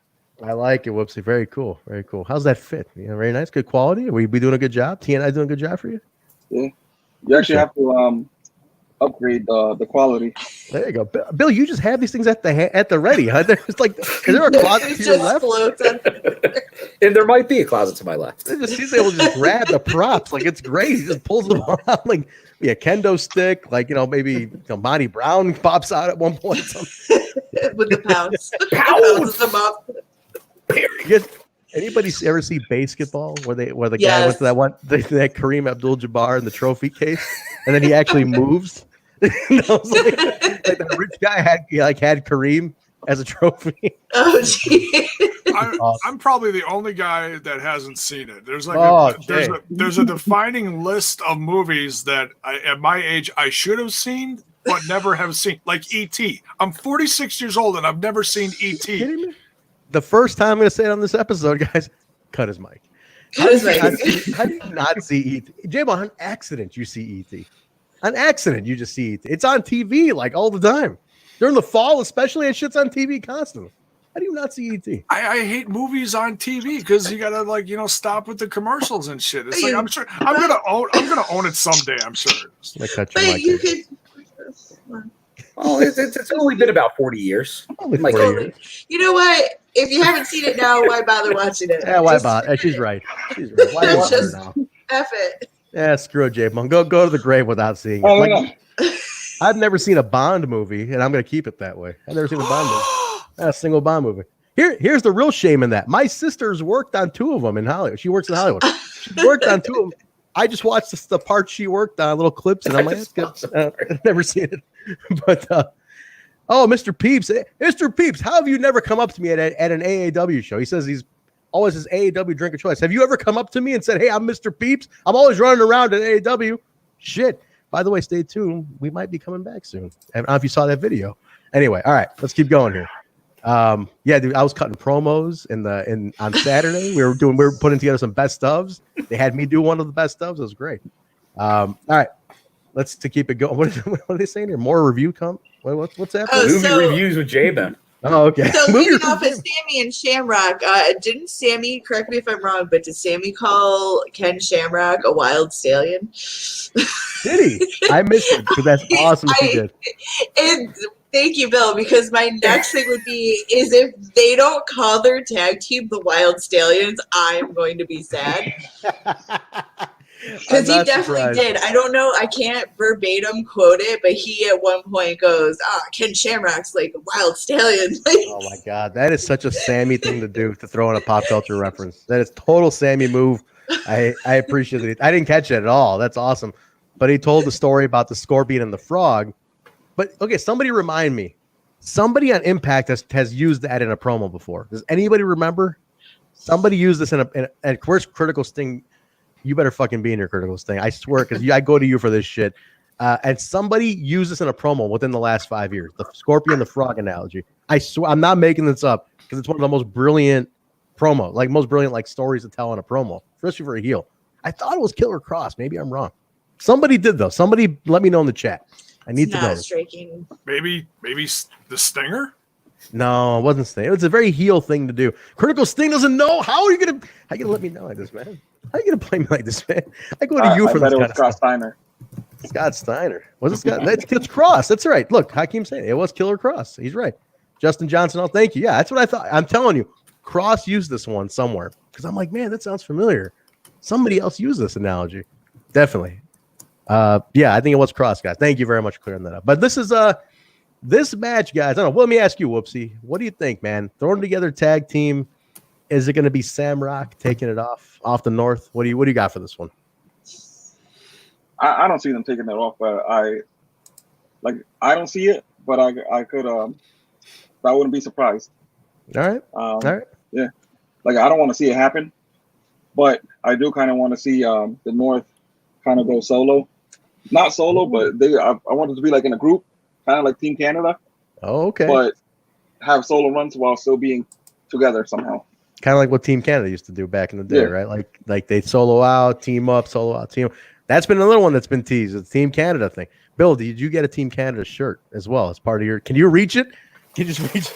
I am impressed by the accessibility of his merchandise, because I just imagine the other side of this camera is like this big wall of merch. Look at this. This guy's incredible. This guy's incredible. This is amazing, Bill. I don't know how you do it.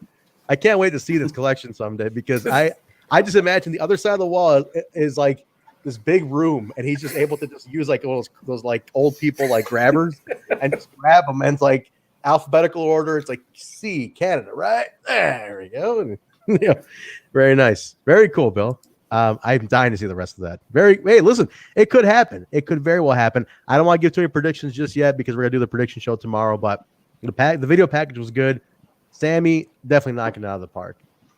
His promo's been great. I think it's right now. It's a perfect place for Sammy to be in, because he's not in the title mix, which I think he should be, Alicia. Right? Like, he should be in the title picture. Never got the rematch. Never got the rematch. And it's like he wasn't even set up for the rematch. Even like he wasn't. She won it in January, and I mean when did they shut down in April, and by April they still didn't have him set in that title picture at all. I don't know, it was weird. Like, Sammy's title run was it's almost like they just bridged him together. Well, I hate to say it, but I feel like he got short end of the stick with that one, because they were too focused on putting it on Tessa. Like, we missed a golden opportunity with Sami Callihan. Yeah, we definitely did, guys. We definitely did. Listen, he can come back around, though, Jeff. It'll come back. Again, it'll come back, but it just seems like now we got to start from 0 again, because of how much everything's changed now. Yeah. Thanks, Tessa. There we go. Thanks.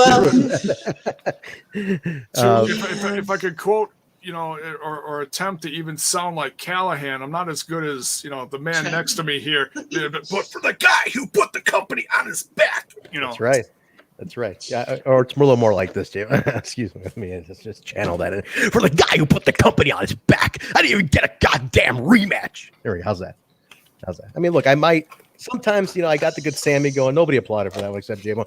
Sometimes I might have the good Sammy going. Sometimes I'm playing other things. I don't know. Sometimes I'm involved in other things. Sometimes it's saying, oh shit. I mean, sometimes I'm doing other things. But hey, Sami Callihan's got my heart. Anyway, let me just put this out of here.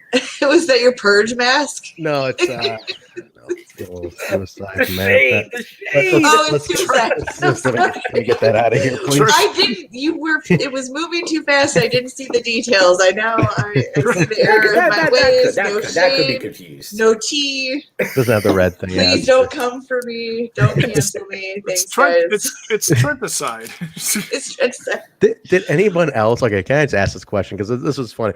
Did anyone else think during all the riots, especially in Chicago, New York, Philly, during those riots, did anybody really have they were starting to put scares out, like it's gonna be like the purge, man? People are gonna fucking go door to door and start pillaging houses and shit. Like, it really did anyone else? The prank videos. Yeah, people were putting this shit out there. I was like, fuck. I at one point was like, I had to tell my parents, I'm like, I gotta buy you guys a gun. My dad's like, what? I'm like, I don't know, man. Tweeting about this shit. You guys have a nice house. Like, he's like, what are you talking about? And my mom's like, make it a pink gun. That'd be cool. I was like, a pink gun? You're worried about the fucking color of the gun? There's a purge about to happen. Oh no, mass hysteria. Mass hysteria. I live in the middle of nowhere, so if that happened, they gotta walk a long way to get anything done. I was watching it from where I'm at. It was tough times, man. I never thought that was a purge mask, but thanks. Sorry. We got a tag team match. Moving on. Where's Ingrid in the chat today? Did you tell us to move it on? Oh, she couldn't make it. They're all getting ready to head to taping, so. Fair enough. Yeah, fair. That probably. We'll get her. If not, we might have had a throwdown. From what I remember. We were supposed to. I imagine the crew is probably going down. That crew's probably heading down like tomorrow or so. I'd imagine, just to get ready. Yeah, I'd imagine so. I don't normally know like how often they like the time span of which they're there. I just know their taping days, just never like when they arrive and stuff. Yeah, I know Basil's going Friday because he's shooting. He's doing he's doing photography. So he's getting there Friday. So I know at least they're probably tomorrow or Thursday they'll all start going down. All right, tag match guys. Moose and Rohit taking on Crazy Steve and Tommy Dreamer. I think everybody looked great in this one. This was, I think, especially Rohit, even though he got wrapped up in this damn match when he really, and very insultingly, mind you. I think he did a great job. Moose looked strong. Tommy looked strong. Steve looked strong. They all came out looking good. But Steve got the pin on Rohit for the win. Again, why are we destroying Rohit? Bill, what the hell's going on here? Trent, I'll keep telling you, it will happen. Just like with OVE, although OVE had to break up. But you see now Madman's up there. He's in the main event. It's a good now, point. Rohit, deconstruct him, break him down, then build him back up. I'm hoping as Hakeem Zayn. He breaks to the point where I'm not even Rohit. This is over. I'm a new guy. Something like that. I like that. Zayn. And then he kind of he distances himself from the Desi Hit Squad, the gimmick. He has his own, and he's just a badass. And he just throws it back in everyone's face. It's a made for storyline when they pull the trigger on it. Post Slammiversary, guys. Seriously, you nailed it.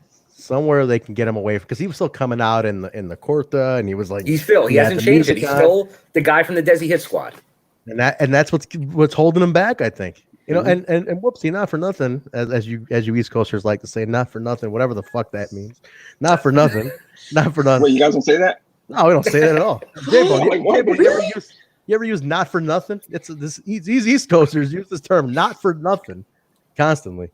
You ever use not for nothing? Exactly. We use anyways, or anyhow, or anywho. And where Jaybone's that's anywho. What are you guys talking about? Hey, you guys. Not for nothing. I don't know. It sounds better. Not for nothing, Whupsie. As the two resident Brown guys on the show today, do you think Rohit's getting the short end of the stick over here? I mean, I gotta say, I'm taking the starting to take a little personally. You know? No. I was like, man, again, But the thing is that when you saw this match, you're like, who was gonna take the pin? Like Crazy Steve. I don't know. They have him they're elevating him to a certain extent. He could have taken the L.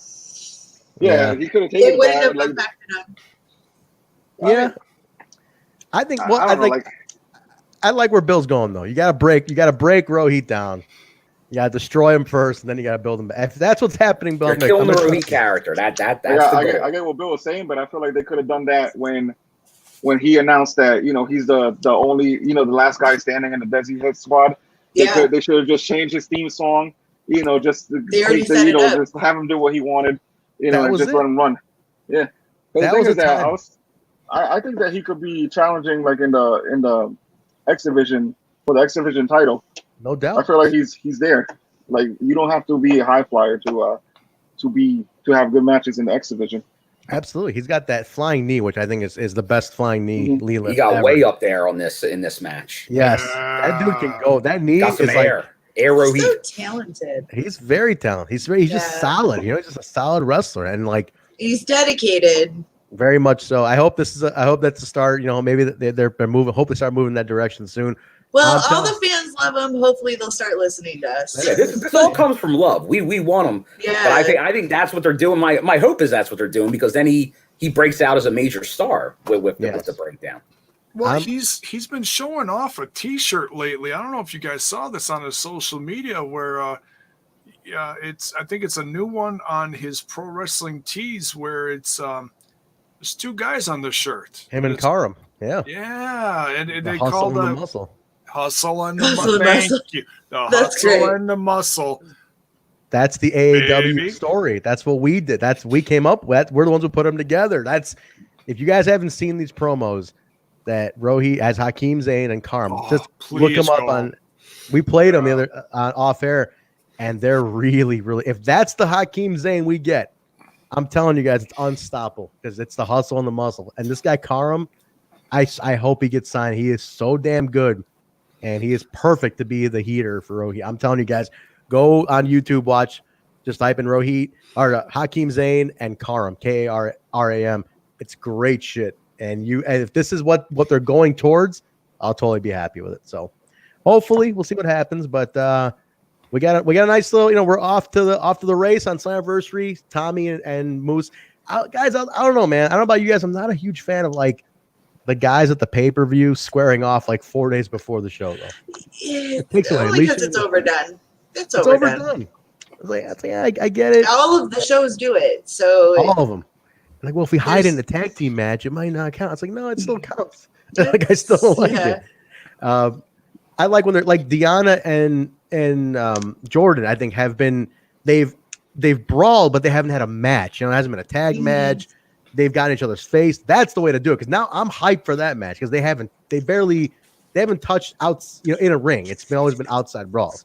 They almost burned down Sirius XM. Yeah. Exactly. Exactly. Seriously. But damn, that flying knee lift he has. Somebody was mentioning in the chat. It is a damn good. That's a good finisher. If he can turn into a finisher when he gets to be solo again or wherever he goes. All right. This closing segment though, guys. This was actually no, we're not there yet. But we show Ace and Fulton arriving in Dayton, coming up to the gym. So they're going to the gym in Dayton. So that's where we're going to. But before that, we get a backyard brawl, a backlot brawl between Rhino and Hernandez. And Bill, this is the same place that Sammy and Ken fought. It was shot in the same style. But no, we didn't know this was coming. We got a few cinematic matches tonight. But yeah, obviously they're going right at it, and like every time someone does, they drop the money. So then they keep brawling, and then as me and Jay are doing the watch along, it's like, what just flew by his head? And it's like, it was a cone. Big freaking cone. Zing. So they're using everything. They're like, it's like Jay's like, oh, maybe they'll take down that light post. It's like who knows what's going to happen out there? It was fantastic. Then they had the zoom in cams from punching. Like, that was awesome. Yeah, the camera looking up. Yeah. They went crazy with this one. This is where Eric Tompkins, the producer at Impact, he's so like, I think he channels like those visuals, right? Like the first thought I had with this one was like, this is Peter Griffin and the rooster from that. Yeah. Someone was saying that in there. Someone was saying that chicken fight. I was like, this is exactly what this is. They're just brawling and it just keeps going and going. And then like the visuals and the first person camera. I think that's like Tompkins just has that down, man. I think he's a child of 80s. You know, he's 80s. He's an 80s kid. Grew up they live. And stuff. Huh? They reminiscent of the Roddy Piper, Keith David. Exactly. Just like having like those visuals remind me of like a sitcom, you know, and it's like that sitcom stuff where it's like the first person camera getting punched, you see it getting punched, things like that. It's hilarious. But they ended it, guys, with this. They were fighting, they were all tired, they're beat the fuck up at a gate, and there's like, yo, man, you want to split this? And they're just like, yeah. They just split it. That's how we ended the whole thing. I was really hoping they made it to Slammiversary though, Jaybone. I really was hoping they made it to the pay-per-view with this, but I'm okay with them ending it the way they did. Yeah, I mean, this. I'm sorry, I got this message notification. It has to go somewhere from here because I thought for a second there, I thought we were going to get some like Barry Manilow music when both their hands touched on the money. I was waiting for them to look into each other's eyes and then like slowly merge toward each other. I was like, oh no, please. Okay, hey, imagine we spent so much time together these past couple of days. Not that there's real intimate time together. Not that there's anything wrong with that. I gotta put that out there. But you know, it's like, yeah, you know, you're in the bathroom together. You're washing hands together. Jiminy Christmas. Hands. They showed that they care about each other by washing each other's hands. That's true. That's friendship. They went shopping. They went shopping together. Maybe there's a bond here. I mean, they even split the money. I mean, are they going to share a box of Twinkies next? They can't give us that epic scenery from beginning to end and not have it just end. I mean, they took pisses together. It was incredible. I have seen that penis. Oh yeah, Rhino in the skull. Oh, sorry, too much coffee. It was like, what did you eat? High protein diet and lots of coffee. Yeah, thank you. Son of a bitch. Oh man, well, how awkward. That was very awkward. I mean, in a bathroom, a lot of bathroom moments with those two. You know, it was it was intimate. Very intimate. I loved every minute of it, though. I did too. My favorite probably think was the hand washing where they put the thing. They both used their free hand to use the soap and then rinse. And then it counted a happy birthday. They say happy birthday. Awesome. I need to put those. Those all need to be in like a playlist. So Kevin, I see you're in the chat. See if somebody can put those all in a playlist on the YouTube. They're worth their own playlist for sure. All right, that was the semi-main, I guess you can call it, but the main event, which wasn't even a match either. But we get to this. Looks like basically it was. We get to action before I do that. They're already married. That's for damn sure. They're already married. Millard Harris says in some countries. Yeah, what do they call that? Common law? They've seen each other. They've been to the bathroom together, and damn, there's been a lot going on there. We get the Eddie Edwards little mini documentary about his moment in the match coming up in the main event of Slammiversary. I thought this was really well done, guys. Jay, I know you you're a sucker for these. This was good. Oh, I like his 3-count pants. Yes, old school Eddie Edwards. The 3-count locks. Yeah, it was good.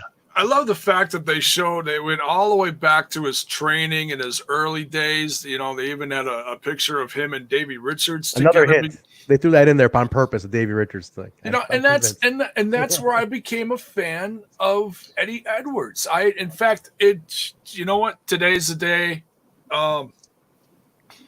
Where the hell? Give me 2 seconds here as I dig this up. I became a fan of his in I'll say Ring of Honor, and I love how we've made Jay scared to say other promotions' names in here. He's like, I was gonna say. Kyle's not here, so we can get away with it for a second. He can't obliterate you with goddamn sound bites till you shut up. Oh yeah, it's Sound bites you into submission. I'm not going talent through, made them good. Yeah, I'm not going through the whole gamut of brands I cover on Smash This Podcast, Jiminy Christmas.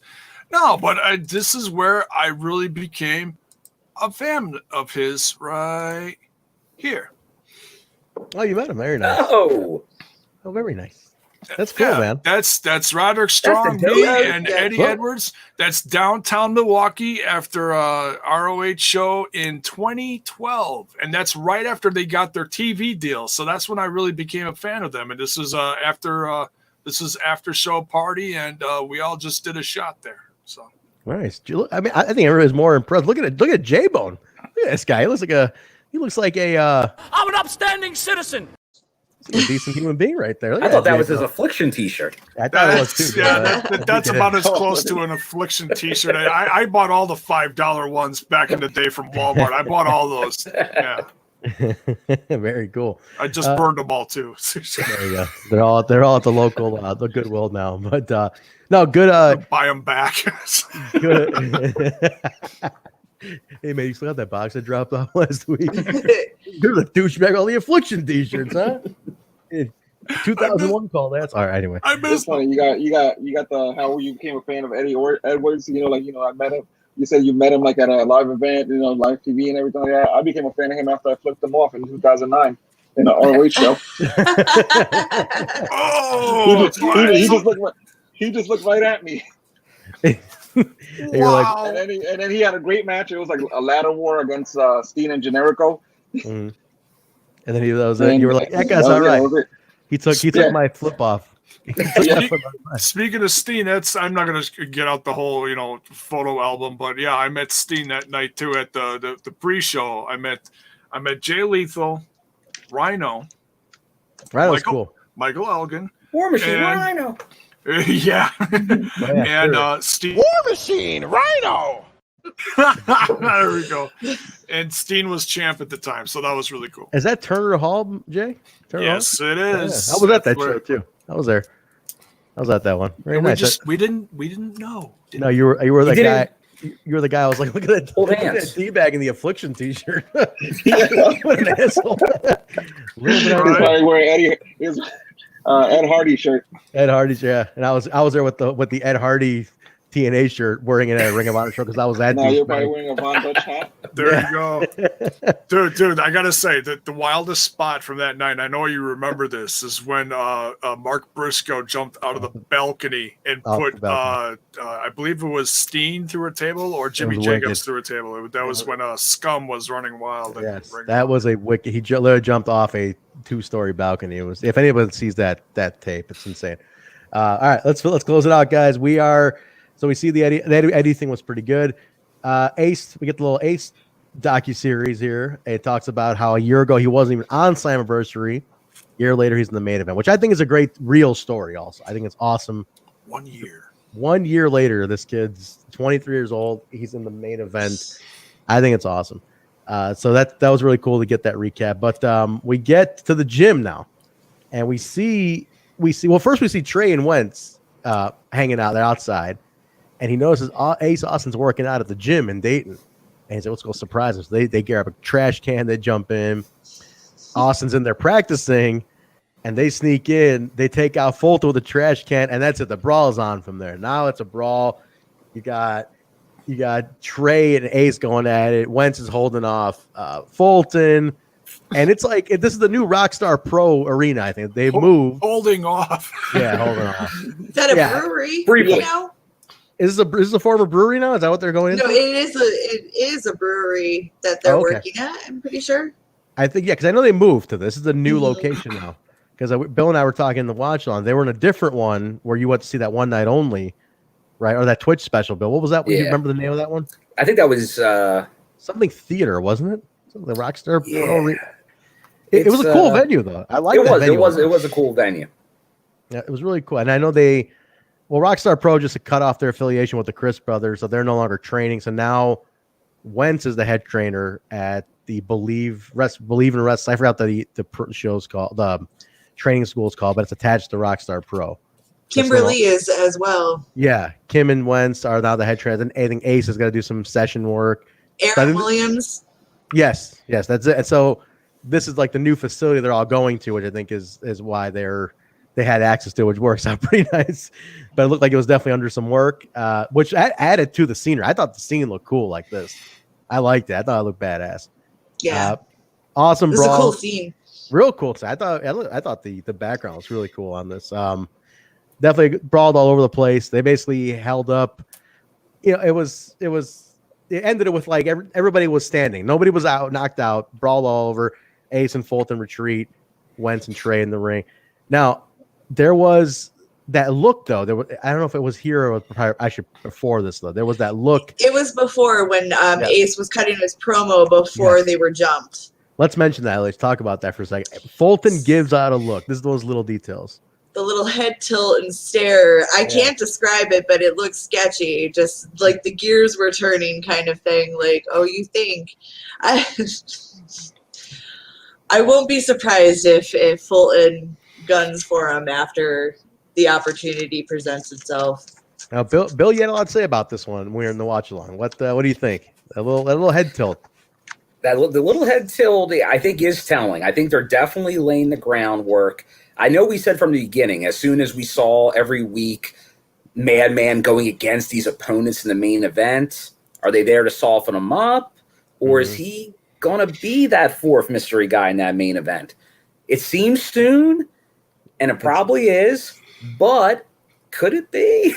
If not, that's definitely that could be a major storyline going forward. It's just how quick did they turn it, and they'll throw these back there. You'll kind of see all these, but we know Impact. They'll go stories 7, 8, 9 months. So these could just be those early indicators, or it could happen on Saturday. Yeah, it could. Logically. Whupsie, what do you think? It makes sense. It would make sense for them to do it, for him to be the fourth guy, because it kind of adds in.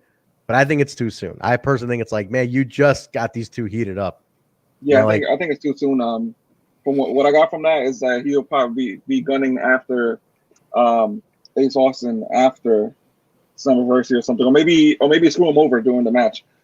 Because the thing is that the way they're booking Ace right now is like they're making it seem like he's gonna win. And especially if you watch Aftershock, it's like written all over the place. So I just see him like coming in and like just screwing him over during the match. Like, and I don't mind, like, you know, like all that, you know, like extra booking. If it's done right, Jay, if it's done right, it can make sense. But you gotta do it right. You can't hurry love on this one. You know what I'm saying? Like, you just have to. You throw a Supremes reference at us right now? Oh, man, I was hoping somebody caught that. What do you think, Jaybone? If it's done right, or Phil Collins. Right, I was thinking more of the Phil Collins. To be honest, I'm a Phil Collins guy. I actually have a Phil Collins vinyl record signed by Vince Russo. Go figure that one out. How that happens. I have Face Value by Phil Collins, autographed by Vince Russo. Don't ask me how that happened. That's funny. I was just listening to some music earlier today from Frontier Records, and it's Phil Collins' son, Simon Collins. He's got a son, huh? Okay, I don't know. But all right, so what were we talking about? I'm sorry. We're talking about if they do this turn right for Fulton. If Fulton's turn ends up being done right, where they keep him, if they don't rush it and they make it right, like if Ace, let's say Ace does win the title. I mean, it's a perfect lead-in. Fulton turns on him. But I also think the logic is there for him to be the fourth guy too. But I also think that's too soon. I think that's like, shit, you just got him heated up. You just put him together. It's a little quick. Plus, I think people are going to be really pissed if he's the fourth guy and they're expecting one of the returning stars to be the fourth guy. Impact loves to slow burn. They do. Just remember that. They're setting up things that might happen a year from now. And I'm okay with that. I'm okay with it. I'm okay with it being a slow burn on that one. That's fine. Yeah, that's fine. Let it build up. The whole thing with Fulton is they tease that little look, that little, oh, you're talking all your big shit about being the youngest future Impact World Champion, and we saw that, and Fulton also beat both of the guys in the ring. He beat Trey and he beat Eddie Edwards. Mm-hmm. Thank you. And so it's like, oh, okay, well, that would absolutely make him, in the sense, on paper, a contender. If you beat everyone that's in this main event, then all you got to do is beat one more guy, and that's the guy you're with. So it throws that huge question mark up. It does. Is he going to be with Ace Austin in this match, or is he going to be against him? It's not definitive. That's the best part about it. That's true, man. This could go a lot of different ways, but that's it. That's the show, guys. But no, wait. But there's more because John Burton, our guest today, had something for you guys today. Now, we got the new segment again, and it led to something different. There, we saw a contract being signed by said mystery person. Contract signed, but then a lot of FedEx product placement. But FedEx sponsoring Slammiversary, they showed FedEx 17 times delivering this. Dropped off the FedEx package, got delivered. So we showed all through. John Burton's narrating it, and it goes to Scott D'Amore. He gets it. He opens it, and he gets he looks at it. He's like, huh. It's like Slammiversary just got even more exciting. And then that was it. So we got a signed contract. Now, one thing I started looking forward to clue-wise, he flipped through several pages, and I'm like, is that multiple contracts, or is it just one contract? That's what I couldn't figure. One. Okay, just checking. Just checking. Usually wrestling contracts are like one page, like you fight, you money here, done. You know, like that was a wad of papers folded up. A lot of papers folded up. So, but hey, listen. I don't know what that means. You know, like it's one contract. If we see 3 hands on the whiskey, one contract. They've teased 78 people coming back. I don't know who else. I don't even know what this contract is.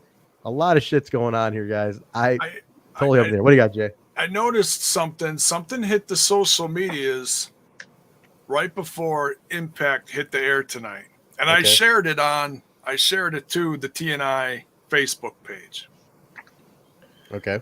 EC3 shared a vignette of him walking down some tracks away from the camera. So he's going someplace. He's on his way somewhere. It's gonna take him a while. I wouldn't recommend this method of transportation. I'm just saying, but for visual purposes, for cinematic vignette purposes, it served a purpose. It looked pretty badass. So there he is in the jacket he's been wearing, hood up. He's walking down the tracks. Here's the kicker. Trent, he's not alone. Hey, he's not alone. He's got 4 to 5 people walking behind him. When EC3 shows up, well, I shouldn't say when he shows up because we still don't really know, do we?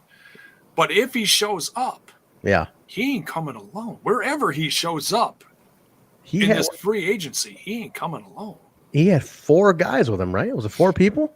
It was 4 or 5. It was the scenes kind of blurred together, and it was you could tell like the camera was going over him at one point, so it was hard to tell. But it was 4 or 5.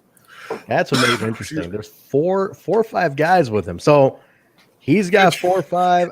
Dude, I don't know. One of them's Rockstar fucking Spud. No, didn't he get re-signed though? He did, yeah. He okay. It, yeah. But I just had to because they've done too much stuff since, They had a good history though, but no, listen, he's not coming alone, man. I don't know. Everything up in the air keeps us guessing all the way up to the go home show. So no prediction. I hope that Jack comes into play. He's bringing all these guys. He's bringing all those guys. Look at all this. Everyone G3 to just show up. He cloned himself. Jiminy Christmas. Listen, it could be. Who knows? At this point, honestly, I have no idea. But we're gonna do predictions tomorrow night, guys. Jay won't put the time out when we're ready. When you know the time, just check our social medias, guys, at We Talk Impact. The timing and everything will be there. So here's what I'm doing. I'm doing my AEW Fight for the Fallen review with Basil. And did you just do a thumbs down? Who did a thumbs down? Not a smash this ball. I don't know whether to say congratulations or I'm sorry. Good placement right there. It was good placement. There we go. So that's what I'm doing, and that's gonna run for we'll just say an hour or less. I'm gonna shoot for 45 minutes because I don't want it to run too long because this prediction show is gonna run right after that. So I'm gonna shoot for about 1 hour after AEW goes off the air. I'll be live, and then we will. All right, so keep it here, guys. You're on Twitch or YouTube. Just keep subscribed to either channel. Follow it. You'll get the notification when we go live, so you'll know when we're on, and you can just jump on. So that brings us to the end of the show. Which now there's Bill. There's people asking for it in the chat. They want the closing thought. They want the Springer-like closing thoughts. All right. Closing thought as we get into Slammiversary is I think we had a great show tonight. The cinematic matches added something, an unexpected. We're talking about an unexpected pay-per-view. That was an unexpected go-home show because unadvertised, and I think they both delivered great to the storylines. I think less wrestling. Obviously we know situations arise where they had to do these changes, but it worked out. I think even better for the pay-per-view. So I think all it did was get interest. Everybody, if you haven't, I even posted out get some savings on a future pay-per-view. Like you can use that fight, get Bound for Glory for practically free if you take advantage of their credits. So do that. And remember, take care of yourself and each other. Beautiful. What a gem. I was really hoping you did it. Beautiful. All right, guys, that's the close of the show. That's the July 14th, 2020 episode of Impact Wrestling, the go-home show for Slammiversary. Tomorrow night, we'll be on here again doing Slammiversary predictions, a quick show for that. And then Thursday for Throwback as well. We're going hard this week, guys. Slammiversary reaction, watch along, reaction show, or review right after. We're podcasting like 7 times this week. I don't know how that's happening, but Jaybone's going to lose his mind. But there's a lot going on, but a lot of content. It's been a bangorama. Absolutely. That's what it is. All right, let's get our plugs in here, guys. Go ahead, Alisha. Let's start with you. Ladies first. Where can people follow you? You can follow me on Instagram and Twitter at Alisha B. Cakey, all one word. There you go. Bill? Wow, Bill, where are you at on Twitter? Find me at my name at William M. Gardner. Very nice, guys. And also, just in case you're forgetting, guys, it's scrolling across the bottom of your screen as well, the plugs and all our handles. Jay? Actually, let's start with Whupsie. I'm sorry, Whupsie, you're a guest. Where can people follow you, Whupsie? You got a lot of shit to say on Twitter, man. You've been talking a lot. Where can people follow you on Twitter? Any social media that you could think of, it's just this Whupsie. There you go, Whupsie. If I'm not on there, I'm not on the social media platform. I've been meaning to ask you, Whupsie, did you get that from Mortal Kombat? Is that where you got started doing the Whupsie thing? Like, remember Mortal Kombat? The guy would come out, Whupsie. Is that where you got it from? Yeah, in high school. Is that really where that's from? You got it from Mortal Kombat? Is that like? Yeah. I knew it. I fucking knew it. I was like, That's gotta be a awesome. Mortal Kombat reference. but the funny thing is that he doesn't say Whupsie. They say whoopee. What does he say? No, he says toasty. Toasty. Oh, everybody used to think he said Whupsie. Everybody thought it was Whupsie. Growing up, I always thought it was Whupsie. No shit. He says toasty. Yeah, watch a video like after this, and then you're gonna hear it clearly. I gotta. I hear it now that he said it. Yeah, it is toasty. I just googled it. The evolution of Mortal Kombat's Toasty, and there's the real guy. He does a video about it on YouTube. Son of a bitch, Toasty. Well, talking Mortal Kombat, Yeah. if just to also give a reference for Jaybone, that's very old as well. If you played Mortal Kombat on the Sega Genesis, Blood Code ABACABB. Abacab, man, that was it. I had the I was the door with Super Nintendo, no blood. It was sweat instead of blood. Oh, anybody remembers that? SNES was dead to me since they didn't have it. I had the Super Nintendo. And then they got so much blowback that they put blood in Mortal Kombat 2 because they got so much blowback for everybody's like, you guys are sissies, and they're like, fine, we'll put blood in. And then Mortal Kombat 2 was bloody shit. It was like extra blood. I went from original Nintendo to PlayStation. Now you skipped a few there, Jim. Very nice. You missed a lot. You missed a lot. I missed all the cool one hit. I missed all the cool one hit wonders in between. That makes no sense at all. You missed a Super Nintendo Simpsons game, you know. Oh yeah, you missed Crash a lot. and Road. Jay-Boy, you missed quite a bit, man. It's all right. This is a bunch of crap. This shit sucks. You definitely missed It's out. not all right. Jay, where can people find you, man? You can follow me over on that other little podcast called Smash This Podcast, where we're smashing all things wrestling, or I do stuff throughout the week. Fight for the Fallen review and reaction review is going to be live tomorrow night, right after AEW, and BZ, Mr. Basil, is going to join me for that. And don't know what else we're going to do this week. This week's been pretty loaded for us, but I'm trying to, weigh it out. So you can find Smash This Podcast also on Instagram, Facebook, and on the Twitter. You can find me on the Twitter box at Jaybone5150. That's JAYBONE 5150. Very nice. Guys, you can follow me. Best for me is follow the band Hemi Music, HEMIMUSIC, all social medias, Twitter, Facebook, Instagram. Just type in Hemi Music, come up. Get yourself a t-shirt, get yourself face masks. We got masks now. I put one order in for myself to get one over to me. We got masks on. Best way to support independent artists is to buy merchandise during a time like this. We can't play gigs. So Hemi Music, guys, the best way to get a hold of me. I appreciate anybody who has followed. Don't forget the show, guys, is available wherever podcasts are found. Apple Podcasts, Stitcher, SoundCloud, Google Play, iHeartRadio, TuneIn Radio, Spotify, which Spotify listeners, thanks to Mark, I was informed today, guys. Spotify did go down today. Marco was listening on Spotify. It's like, what happened to your podcast? Come to find out, Spotify had booted us for some reason. I don't know what we did, but I was able to get it all back up. It is back up on Spotify. So for any Spotify listeners, sorry for the inconvenience, but thank you to Mark for reminding us. Friend of the show, he was on a throwback. Thank you for letting us know. So that's back up and going. YouTube, guys, we are on the Total Nonstop Impact channel right here where you're watching, or on Twitch at twitch.tv/Total Nonstop Impact, and on the Russo's brand. Russo's brand is splitting up some stuff. They're doing another channel for affiliates. We're going to be on that channel, and they're moving all the content to the second, affiliated channel. Not really sure what's going on, but they're doing it right now. We'll let you guys know when all it's up and running. So, but in the meantime, our channel is still up live, twitch.tv/Total Nonstop Impact for Twitch. Here's our schedule, guys. Normally we do 3 shows a week, but this week's bananas. We got the main show, Total Nonstop Impact, on Tuesday. Thursday nights is NWA TNA Throwback. This week it's going to be episode number 34, I want to say.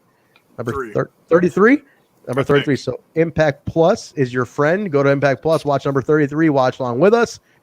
We do a full show review, a little Throwback Thursday. Sunday nights is the Impact Plus Weekly, where it's Explosion and Open Forum. Now, this week's a little tricky. We're doing the prediction show tomorrow night, right here on all these channels. Quick Slammiversary prediction show. And then Saturday, we're going to do a post-Slammiversary review right after Slammiversary goes off the air. But are we decided? Do we want to do a watch-along, reaction, a watch-along on Twitch? We can't air it on here. Yeah, we can't do what I always do on Twitch with the, you got Impact right next to me. We can't do that, but we can do a live reaction, and I'm gonna plan on setting that up. And I can guarantee you it's gonna be better than what I did from Smash This Podcast and WrestleMania. Okay. That was well, I've got one word for you. Difficult. Difficult. All right. Do you guys want us to do it? I mean, you'll have to be watching on your own, but you'll be here with us kind of reacting. So if you guys want it, let us know. We got a couple days until then. If you'd rather just watch it in peace and then see us afterwards, we'll leave it up to the listeners, guys. How about that? We'll see what they want. Either way, we're going to do it because we know there's going to be some significant things to react about. And I can't wait to do it with these guys because it's going to be just, exactly what he just put in, what Zach put in there. It's going to be bananas. There you go. Bananas. But Jay just wants the gif of him just reacting to the surprise. Like, oh my God. Oh, there's going to be a lot of shocked looks. Me falling out of my damn chair, hugging Manny Bones next to me, just losing my mind, and been like, "Oh my God, my God! Did you see? Did you just see who showed up? Oh my God! This is what happens. This is what happens. We go off. Oh my God! We're not off the air yet, Jaybone. Man down. Manny down. Paul wants to know if we're going 30 minutes after the pay-per-view, maybe 15. We're gonna get a quick little breather. We want to go right after the pay-per-view ends. We want to keep it hot, Paul. So we'll let you know during the show, though. We'll let you know with enough time. J-Bone's pissing his pants, Zach saying. We need one of those pictures, Zach. All right, guys. That's gonna do it for us. Jay, get that video ready to roll. We're gonna get anything else. You seem pretty panicked over there. Our good friend from across the pond, Bison, does the show weekly, and next week he's going to have Slammiversary thoughts and more. So watch for that. That's right. Thank you for reminding. Bison hates me because I forget the plug. I did it last week. I did it on Plus. I got the Post-it note right here. I can't.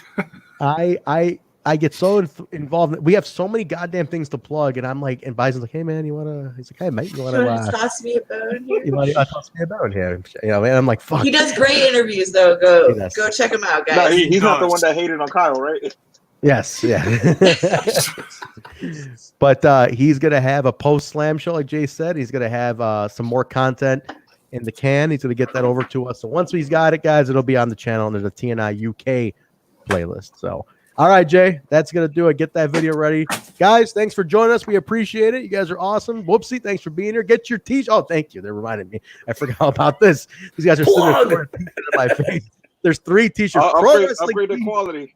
Actually, next time I forget, guys, just go ahead and just do it in my place. ProWrestlingTees.com/Total Nonstop Impact.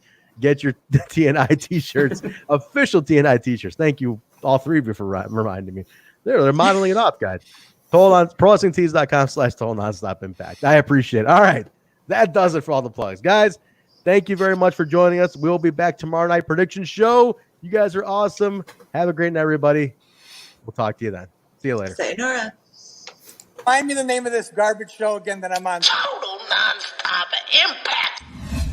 My name's John, capital letter E, period, Bravo. And you're listening to the Total Nonstop Impact podcast. This is the jaw-jacking Tuesday Night Impact, and his mother called him son because he shines like one. Mocha Skin Manimal, Rohit Raju, and you are watching Total Nonstop Impact.